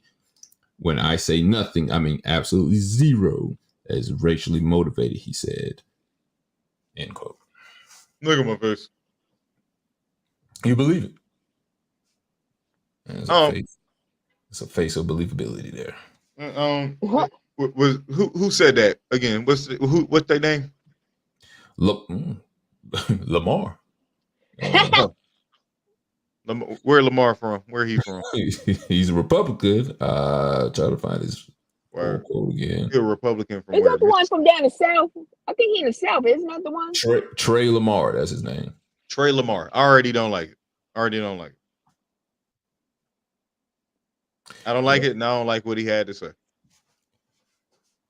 They're saying, I'm trying to understand fully. They're saying they're trying to put these judges into place. I don't know if there's not enough judges to cover the entire area, and there are cases that are being backed up where they can't be solved in a good enough time, and they're trying to put them in these districts to, I guess, get people that are, I guess maybe being detained and not. They're also taking away their right to vote. Excuse me.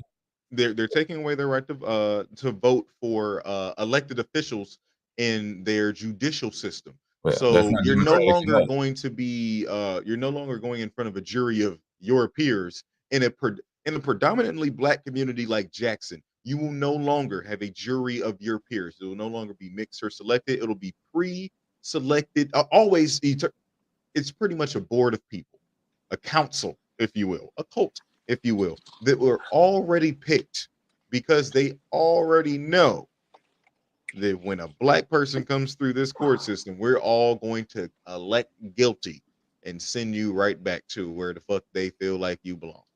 Like this, obviously, for him to have to mention that there's nothing this isn't racially motivated, should let everyone know this is clearly racially motivated. You're doing it in the blackest part of Mississippi. Yeah. And even if it wasn't racially motivated, the fact that you're not even elected. Deion Sanders got the fuck out of Mississippi in a real good time. That's convenient. Not Brett Favre though. And you know what? He got a cut. All of this is going together. Brett Favre stealing millions and millions from the, from the literal welfare system, which, when people aren't parts of the world. When people aren't being taken care of, that leads them to commit crime to try to take care of the people that they can't take care of, which leads to new laws being enforced, Jim Crow, which is where we are today. Which Deion Sanders saw, like someone probably called him, "Hey Deion, you might want to take your talents over there." Yeah, and you see, he left him. Right, but don't forget when he was only there for a week, they robbed him. All right, orchestrated hit. He robbed. He set himself up to be robbed. Robbing him. This is, but okay, let's back to the let's get back to the story. So, yeah, what do y'all think about that though?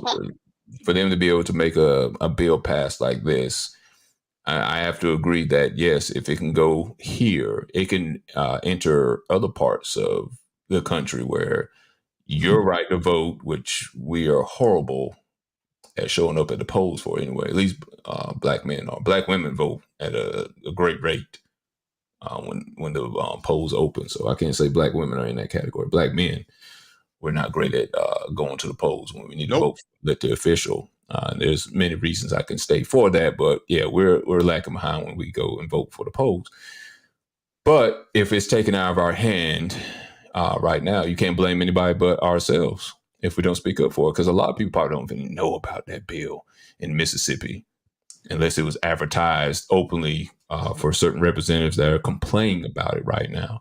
Most people wouldn't even know about the bill. It's like we don't know a lot of bills that probably happen in our state right now because we don't go to the polls and we don't keep up with these type of things because we don't think it's as important because it's not the president who's running and stating what we need to be done for our community. Which that is a real like it's ironic because that's the most American mindset to think that you don't have to have to participate things on a local, county or statewide level for things to truly affect you. You only need to go. I only need to vote for the president. Like everything should be going right because I voted for the person that I was supposed to vote for. How the fuck did that? You are a whole adult person that went through social studies, civics, and economics. You went through multiple classes and multiple. Turning 18 should not only bear like you should have to do way more for the right to vote than to just turn 18. Motherfuckers literally had to march, fight, and die over this right to fucking vote, and we don't exercise it. We don't take advantage of just getting involved. We want to protect our neighborhoods. We join gangs to protect our neighborhoods, but we're just shooting at each other because I don't recognize you as being from my neighborhood. So bang, bang, I'm shooting at you. Get out of here. Get out of here. My neighborhood.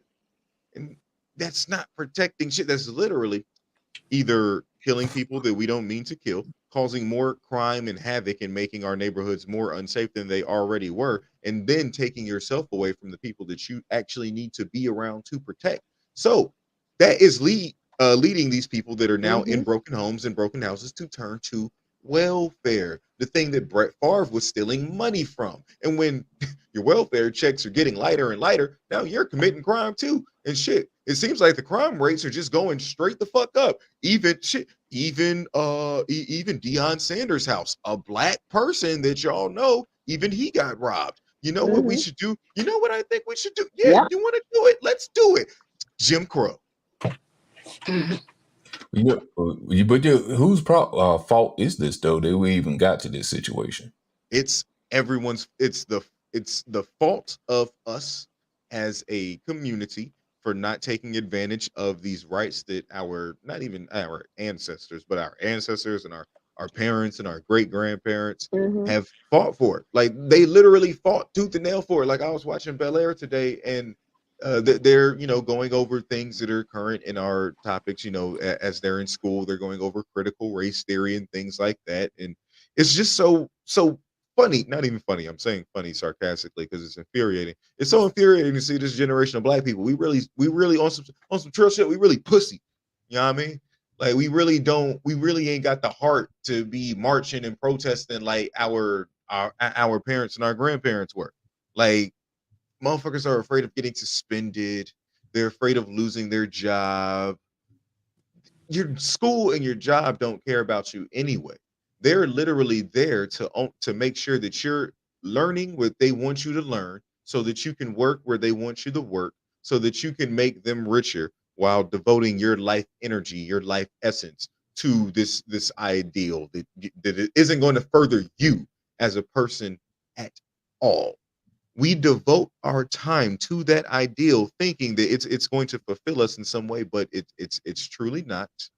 And yeah, the fact that our people that were afraid of technology, that were not as privy to the kind of technology and information that we have today, were willing to walk miles, sit in a fucking restaurant and get their ass beat just for the right to sit in a restaurant and eat some whites only's pies. Just for the right to.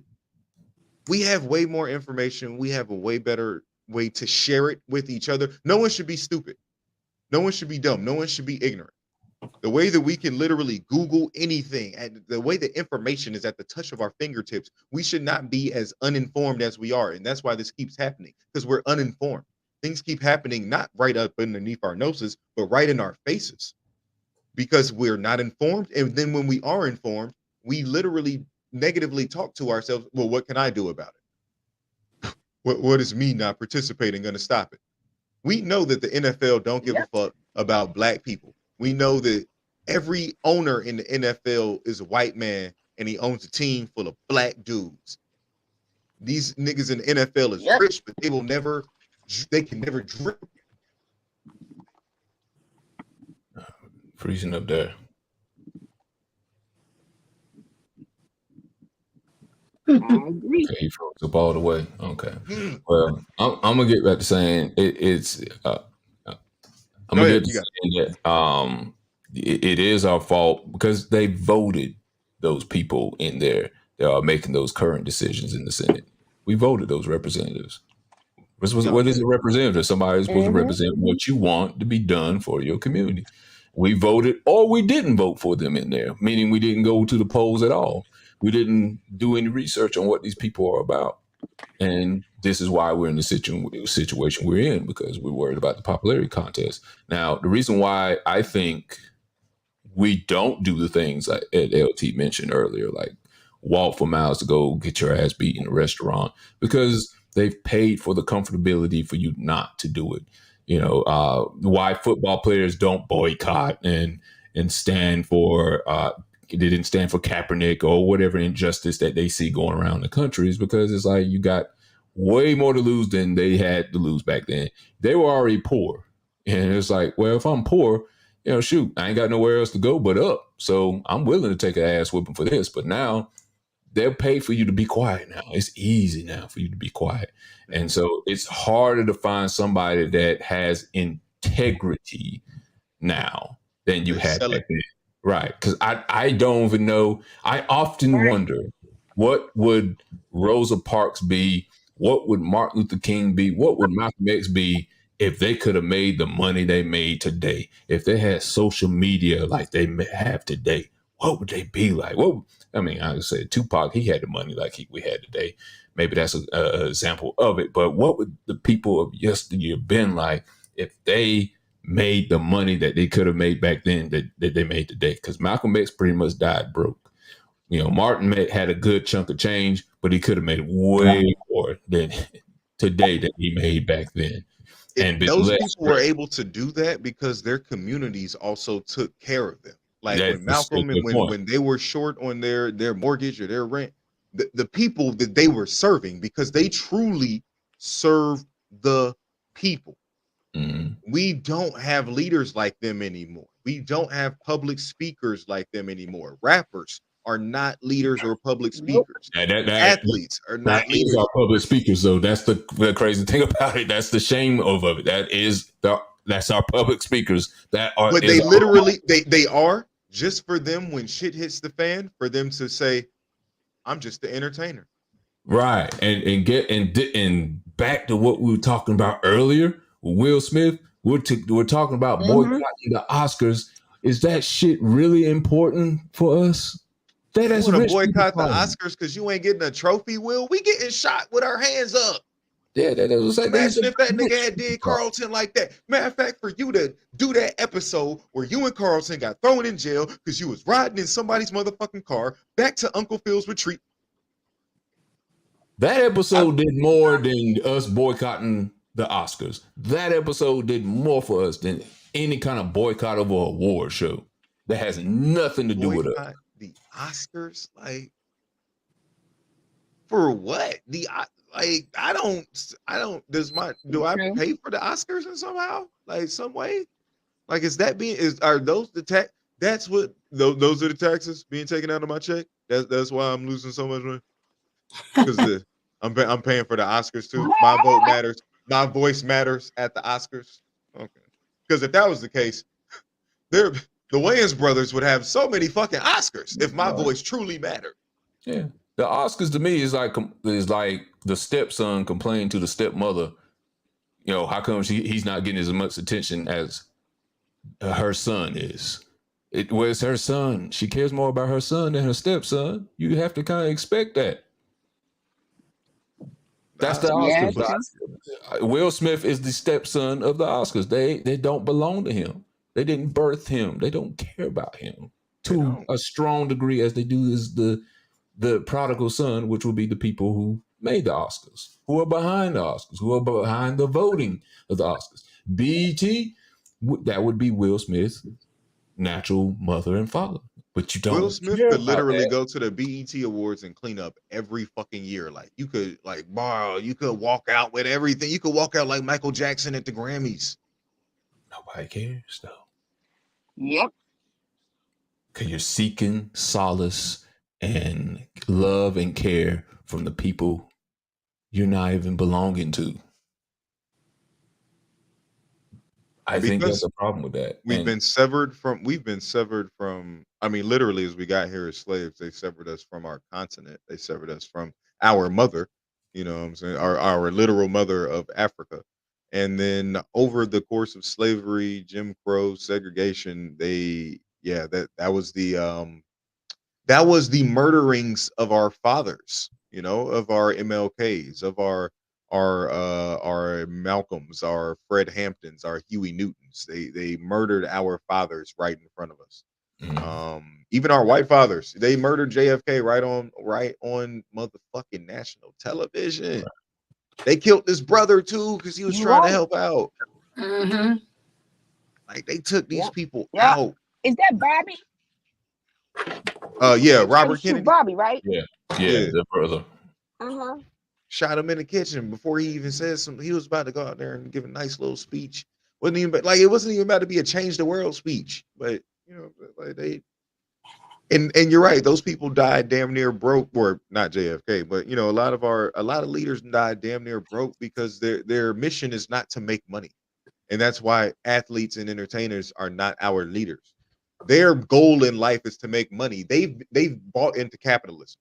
They've bought into the American dream. They see that for them it's obtainable, or they're not even obtainable. They're perverted and lied to about what the American dream is and what everyone thinks the American dream is: wealth, material success, monetary success, financial. All that means the same thing, but financial success, notoriety, fame, everyone knowing you, being the best looking person in a room, being the most accomplished in terms of, you know, what we can see on paper, what can be measured on paper. How many awards have you won? How many degrees do you have? How much money is in your bank account? How much? I heard you fuck your girl. Are you single? I heard you fuck your girl. Is it true? You getting money? You think them niggas you with is with you? And I say, hell yeah. Hell yeah. It's a great song about fame. But yeah, that's what we get told fame and success are, or what helping is. But our leaders like Malcolm and like Martin, they weren't in it for money. You know, nobody was really giving into the church fund for them, because their mission was to truly help and lead and serve people. Like we go back to the Bible. Moses was not rich. The nigga literally left Pharaoh's temple to go with the poor ass Hebrews, because those were the chosen people. Jesus was a fucking carpenter. Nigga was poor. The nigga did not like Yeshua. Did not like the hoarding of wealth. Anyone that hoards power, deep down inside, they are a coward. Because ultimately, they're afraid to die. Sometimes so am I. Bars. God damn it. Shit. Bars. All right, y'all. All right. Anyone else had anything to add on that before we move on? Nope. All right. Damn. Let's move on to the next one. We'll do a little bit of Leave It Unmedicated on that one. Monique, comedian Monique, who's gotten back in the limelight a little bit, like she's got out of the being blackballed situation. She's on, I think, BMF, the 50 Cent produced show. I think she got a comedy special with Netflix coming up. So she got paid. I don't know how much she got paid, but she's doing comedy again. And what's up? She ain't never had to stop, but just going back to what we was just saying, the only reason she stopped is because she wasn't getting the notoriety and acceptance of those white places. Right. Just like Dave Chappelle, when he got blackballed, he could have. What did he do? Yeah, he picked himself up, did his own shows, and then they begged him. Right, and they begged him for it. Monique was going to places and begging to be put on.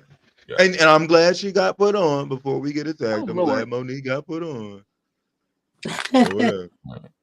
So Monique, I don't know if anybody knew up here that Monique had an open relationship with her husband Sidney Hicks. Did not know. Yeah, much like I guess Will and Jada supposedly have, and some other have, where if they wanted to have sex with somebody, to just say, I'm going to go have sex with somebody tonight. I'm going to be home late. Don't wait up. Don't fix dinner. I'll be home maybe tonight, maybe tomorrow. Those type of conversations would happen between them. But recently, she got candid about that open relationship shit and said, I don't want to do it no more. And she said she's used to be open to having an open marriage, but she has now rethought their arrangement. She said, life began to happen. I began to see a strength I had never seen before. He loved me at my worst. I didn't want to sacrifice that just for a lay. So I grew out of that, she admitted. The actress also shared that Hicks, who she met in 10th grade, is the best manager that I've ever had. And I've had the big boys. And that's it. And the couple have been married since 2006. So they've been married for 17 years? Got my math right? And they share 17-year-old twin sons, Jonathan and David Hicks. I didn't even know she had kids, bro. So I guess Leave It Unmedicated. Do you support her decision? Leave it. You good with her supporting her decision with not wanting to do with open marriage because of the tribulations and trials that can come with having an open marriage, or do you disagree that it's just uniquely not for her, but it is good for other people? If you want to medicate it where you think open marriage is good for certain people, just not good for everybody, medicate it. Leave it if you are for monogamy marriage. Yeah, monogamy amongst marriage. If you're good with that, then leave it. If you're like open marriage, maybe not for her, but other people, medicate it. So we'll start off with a minute on this one. Yep. Initial statement. Dr. Lamar, what do you have to say on it? Do you want to leave it or medicate it before we go into it? Medicate it. I'm sorry. Medicate it. Everything ain't for everybody. Ready? All right. Go ahead. Medicate it. Everything ain't for everybody. And it's okay to change your mind too. So I say medicate it. Why? That's it. Why? To each their own. That's it. Yeah. No, sorry, because you know what? I think because I've seen couples who embarked in that, and it was fine for them. It wouldn't be good for me because somebody gonna break the rules, and I'm gonna be pissed off and hurt. Because I really wouldn't want to have an open invitation. That's the same thing as Jada and Will. August Alsina said that he went to Will and Will gave him permission. Now it's like y'all changed the whole equation. I see. Yeah. Please, fuck crazy. my wife. Don't even start it. Don't start it. You ain't got work. Yeah. And I believe him. I believe he went to them and he gave permission. I do. That's it. Okay. LT, I'll let you go next. You want to leave it or medicate it? Leave it. You believe in just monogamy when it comes to relationships, as now Monique seems to believe in, or medicated that it just ain't for her, but it's for other people. It's unique to some people, just not for her. If you want to medicate it, I'm a leave it. I guess it's a personal note. Okay. Are you ready? Go. Because I don't want to know Monique's sex life like this. Who asked? I'm gonna be honest, like, cause not even on some like some Parker's type shit where I'm making fun of her appearance. Like, what I just like, you're my auntie, my great auntie. I don't want to know about what. And again, that's between you and your husband. Whatever the fuck. Didn't you again with Will and Jada coming up so much? Did we not learn from this? Stop talking to Stop talking to everybody about what goes on in the sanctity of your bedroom with your significant other. If you got an open marriage, like, I guess I could have medicated it, because if that's what you want to do, if you and that person got the agreement, fine. It's what the fuck ever. But celebrities really do be pushing their sex lives on us. Like, they want us to know, but then get mad when we be in it. Like, when we want to, like, when we try, like, it's weird. It's weird. Yeah. That shit is gross. Mm-hmm. All right, Preezy, you want to leave it or medicate it? I'll say medicated. Okay, tell us why. Are you ready? Go. I just think that's opening a can of worms. You know, why even get married? What is the meaning of marriage? If I'm going on saying, hey, you got Monday, Wednesday, and Friday night to do your thing, and I got Tuesday, Thursday, and Saturday. But Sunday's our day. What's the purpose of marriage anymore if you're going to go out there and mess with other people? And just, I think it's stupid. You know, don't get married if you're not ready to just be with that person. You know, because you just looking for trouble. That's what I feel. You're looking for trouble, and then you want to get upset and do the blame game, but you agree to it. So I definitely don't agree to that. Okay. No open marriage. Yeah. So you want to leave it then, right? Oh, you agree with what Monique? She doesn't agree with it no more. So you wanted to leave it. Yeah. Okay, I'll leave it then. She shouldn't have never started that. Okay. All right. I'm going to leave it. Are you ready? Go. It's hard enough to do a regular marriage. We always talk about bringing other people into the marriage, you know, bringing other people's opinions, and other people's opinions is what can ruin a marriage. So the divorce rate of a monogamous marriage is, I don't know, around 50%. For an open marriage, divorce rate is at 92%. 92. Wow. What other thing would you risk doing at a 92% failure rate? Because you're seeking acceptance. This kind of seems like a thing for the night. Seeking acceptance from people who don't really care for you, who don't have your best interests. That's what an open relationship is. You're seeking acceptance, maybe sex-wise, maybe emotional-wise, maybe even career-wise. They support you better than your husband. If that's the case, then maybe you shouldn't be married at all. But a 92% failure rate, no, I don't support an open marriage at all. And then again, yeah, that's just going to create problems in the end. That's too many mouths and ears to have to adhere to. It's a lot of mouth. And vaginas too. Yeah, too much saliva. Yeah. Shit is gross. That's nasty. Right. All right. Last thing on the docket tonight. No, I think LT touched on it a little bit earlier. We're finally getting into it. The BET is open to be purchased from Tyler Perry, he's got so many shows on there. I would have believed if somebody told me he already owned it. I think they should just give it to him. You're right. You should. Now, Yeah. he does have a small stake in it already, which is probably going to be good for him if he's actually trying to go ahead with the sale.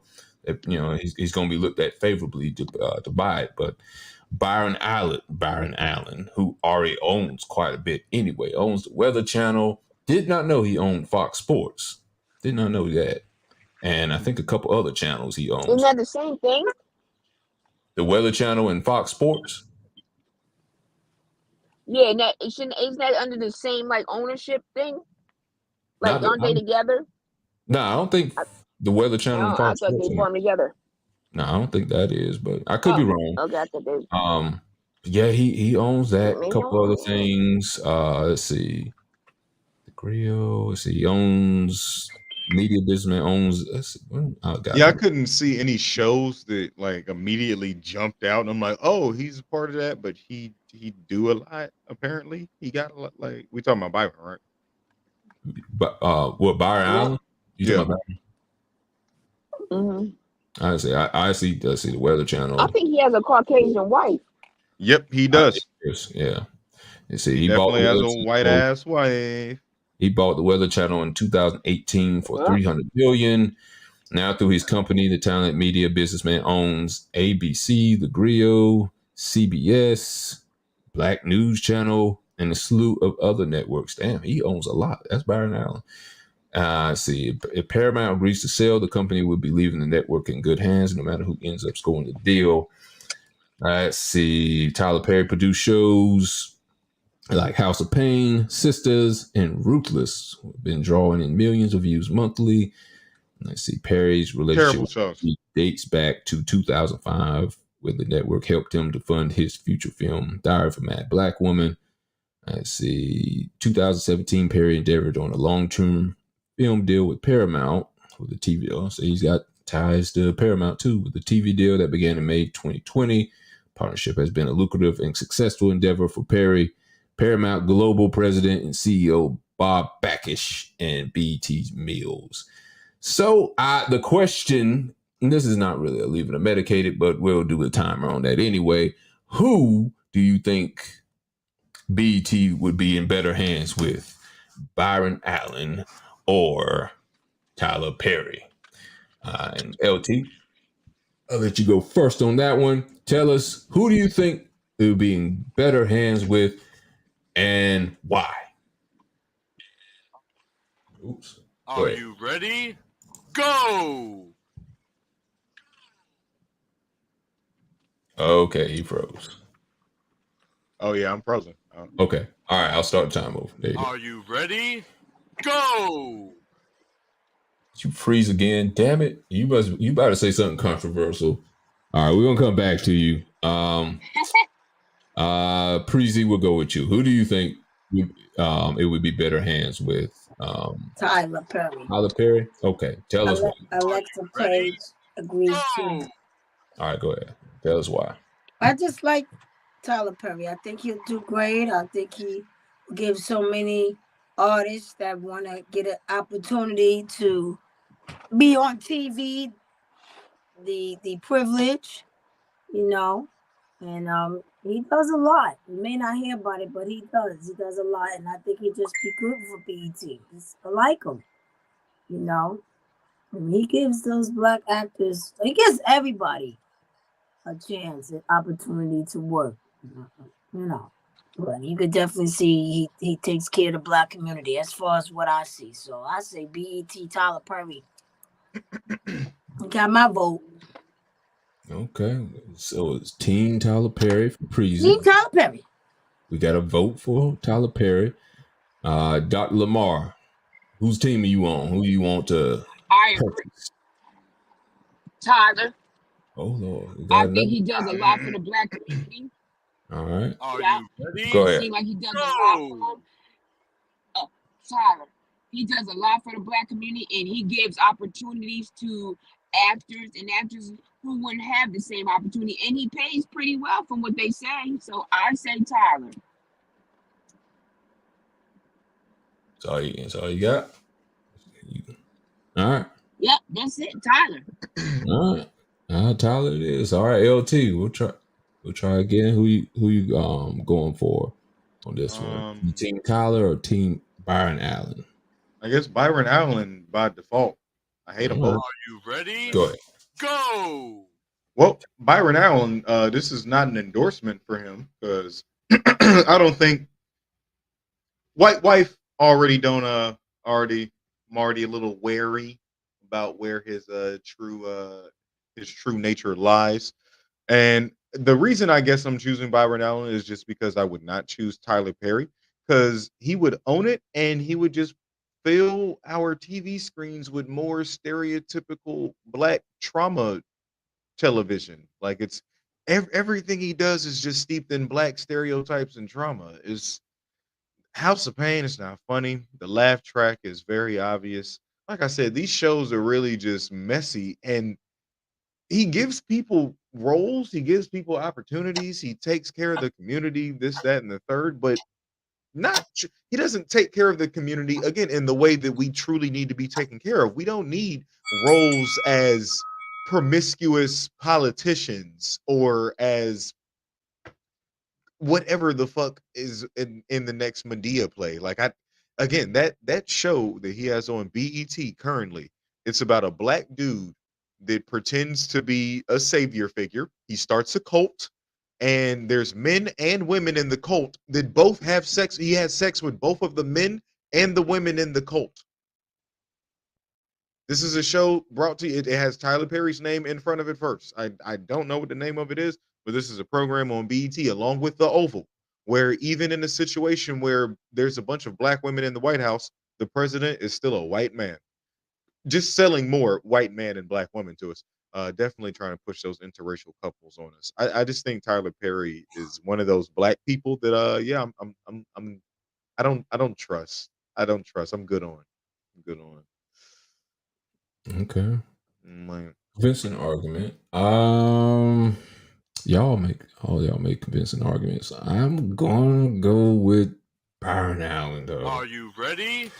Go. Yeah. I've not been a huge fan of Tyler Perry. He's just not my cup of tea. It's I guess it's okay if you like him, but yeah, the stereotypical women and men that he has put in his films, and I just can't vibe with. I don't know how well he pays his. I haven't heard that he paid his actresses that well. I know he paid Taraji P. Henson well compared how she was paid in the past. I don't know if it's still that well. He gives people horrible wigs and outfits. I know that in his movies. He's a cheapskate to the 10th degree. That's how he got so rich. So I mean, yeah, that maybe there's some lessons to be learned in that. But I think Byron Allen, with all the business ventures that he does own, like I said, the Weather Channel, Fox Sports, he has more avenues to put Black people in a place of success instead of just being a shucking and jiving type thing with the Tyler Perry movies. Not to say that he doesn't have any positive role models on any of his TV shows and stuff like that, because he is starting to venture away from just comedy. But for the stuff that I have seen, when I say with the House of Pain, with the plays and stuff, I haven't always been the biggest fan of that. And maybe that's just me. And I guess LT agrees with me on that too. But I think Byron Allen would put, I know he says he's with a white woman, well, whatever, I think he would put Black people in a bigger success position than Tyler Perry would. Tyler Perry would put Black people in a successful place when it comes to TV shows and movies. Byron Allen has a wide range of places for Black people in besides just entertainment. And it wouldn't be, and we were already talking about BET earlier and what kind of programming they have now. I don't know how different it would be with him under the helm. Would it be more of the what we already got? Would it be worse? You know, will we actually have educational programs? Yeah, that's what I would be worried about. Is it going to get worse? Is it going to get better with Tyler Perry? I don't see that.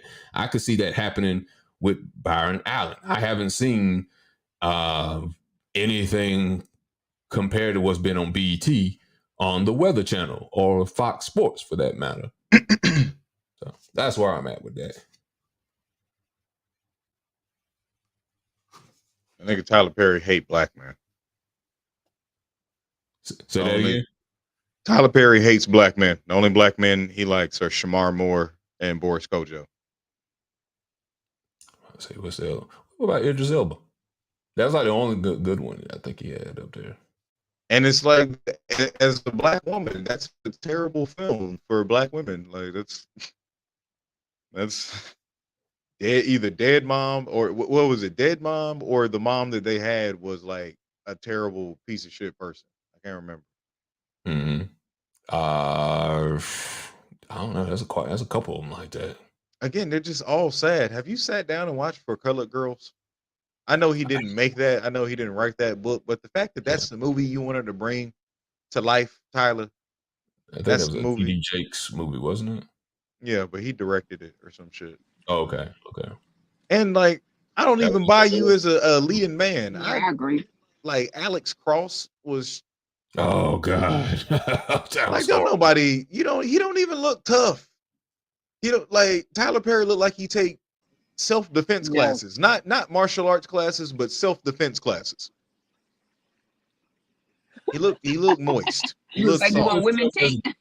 He looks tough as a grandma. Okay. He looks tough as Medea with a gun. And that's a damn shame. As Medea dressed as a woman, he is more of a threat than he is as himself as Tyler the fucking Perry. But that's know the company. The reason he should know the company is because he pumps out just negative imagery for the black audience. Like, even in a show like The Oval, the president can't even be a black man.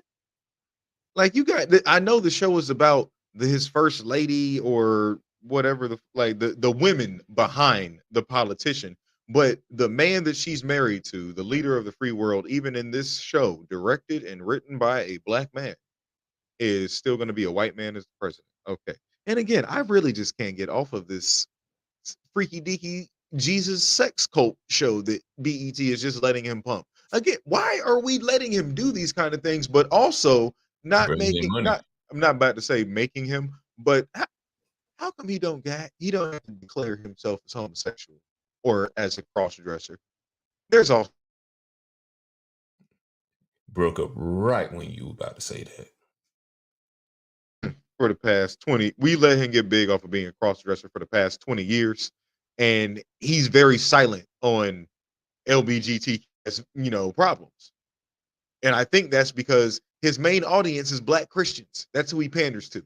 He panders to an audience that kind of is a little homophobic and steeped in hatred a little bit, but they're okay with him dressing up like a woman. I just feel like a man that is definitely inspired by drag and cross-dressing should be more involved with the community that he's kind of appropriating.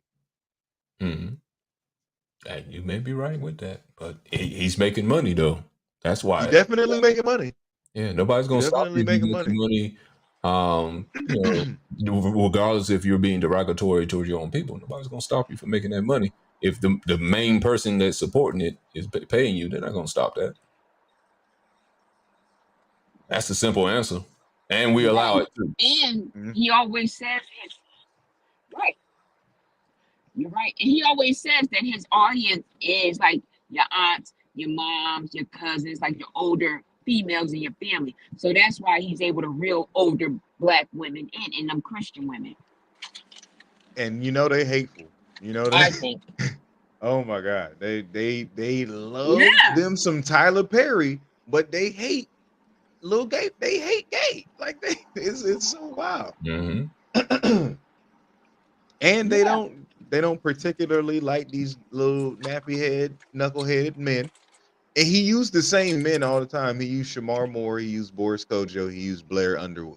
Those are three men that old women love. Right, because they look safe. I mean, think about Like, it. honestly, They don't have the Billy D. Williams anymore. The James Amos.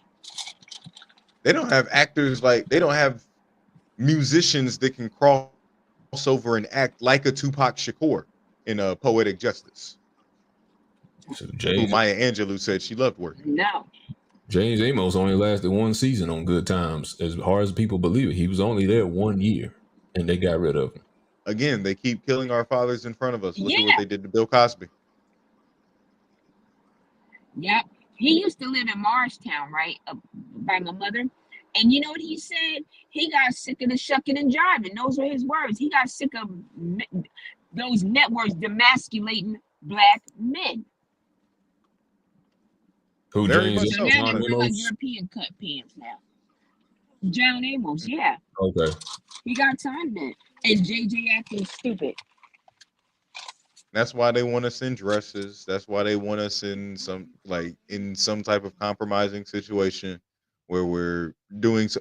Because again, I said it on last week's episode, our society is based off of ancient Romans, and ancient Romans were notoriously bisexual. Our society is run by those rich elite that can trace their family lineage back to those families. There's like 3 families in America, or kind of in the world, that control everything. It trickles down to like 10 companies that they work through. But yeah, it's deep seated. They literally put us black men, particularly, and black women to a certain extent, but they'll keep y'all around because they at least sexualize y'all and can breed with y'all.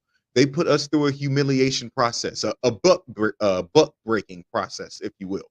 They want you in a dress. They want you emasculated because they want to neutralize you as a threat, a physical threat, a sexual threat to their women, which if you're a sexual threat to their women, not even just a sexual threat, but a sexual preference for their women, to them, their race is going to die out because the melanin gene is way more dominant than the Caucasoid gene. So even if and black men, stop impregnating white women. Stop it.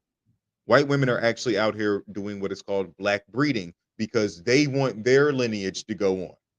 They're going to, just like what is happening to Kanye West, everyone feels like the white woman got his seed, has custody, and now can do whatever with that fucking child that she feels like. That's Northwest Kardashian. Now, matter of fact, North Kardashian now. They're taking that. It's always been to separate us from our mother, our homeland, to separate us from our fathers, our leaders, so that they can get to our future, our children. Mm-hmm. Case in point, Dwayne Wade and Gabrielle Union with their transgender daughter. Getting an award for it. They got an award for it. Like, shout out to y'all, but Gabby, I ain't seen you in a movie since Think Like a Man 2. And Dwayne, we've been talking about you. Not to say that if he's gay, that's a problem. That's okay. That's fine. Yep. It's fine. But just say it and stop playing around. Just stop trying to sell. Like, we knew you was in Miami. Probably ended up at some of them Diddy parties. Oh no. Yeah, he did. Oh boy. Yeah, that's a story for another day. Oh boy. Story. That's what we got. All right, y'all. All right, we're gonna wrap it up on that one. I don't know. They're saying they have their own crazy parties. They probably do. Butts and booties and boys and girls everywhere. All right, we're gonna wrap it up on that, guys. All right, that's the end of our show for tonight. Appreciate everybody for coming on, discussing some of the stuff we talked about tonight. Thank you for coming on, Preezy, Dr. Lamar, and LT, who's frozen for the moment. Oh, anytime. Go ahead. If anybody got anything to plug right quick before we go off the air, go ahead and do so. Preezy, you can start up. Of course, I always give you a chance to plug your stuff. Go ahead. All right. It's Preezy from Listen Up Listening Podcast. You can find me on my website is www.listenuplistening5687.com. And I am listening 5687 on Instagram, Linktree, Buzzsprout, all the podcast platforms, and check me out. Check her out. All right. Yeah. Dr. Lamar, you got anything to plug before we get off? She done froze too. Damn. She plugging Spectrum or better Wi-Fi service. All right. Oh, there we go. There you go. Only if they see each other, then they speak to each other. You have? Are you there? Can you hear us? I think she's. Oh, yeah. Can you hear me? Yeah, we can hear you. Yeah, I'm here. Okay, sorry. Truth of the Matter podcast with Dr. Spencer. You can find me on. Just Google me, Dr. Lamar Renee Spencer, and you can pull me up. Okay. LT, got anything you want to plug before we get off? Word. Let's see that the audio book for Triple Game Dreams, when dreams collide and become Damn. Oh, never mind. Good enough. All right, cool. All right, Triple Beam Dreams by James Dunlap. When dreams collide and become reality. Audio book available now on Audible. Also, Peace God, a book of mantras, affirmations, and all types of trill shit.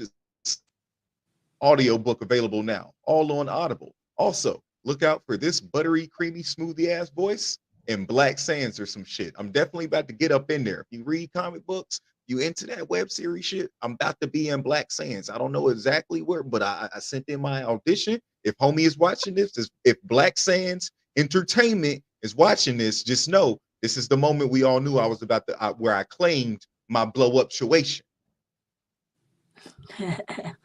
All right. So we're gonna end the show on that note. Thanks everybody for coming on for Hostile Therapy, and getting some therapy, not because you want it, but because you need it.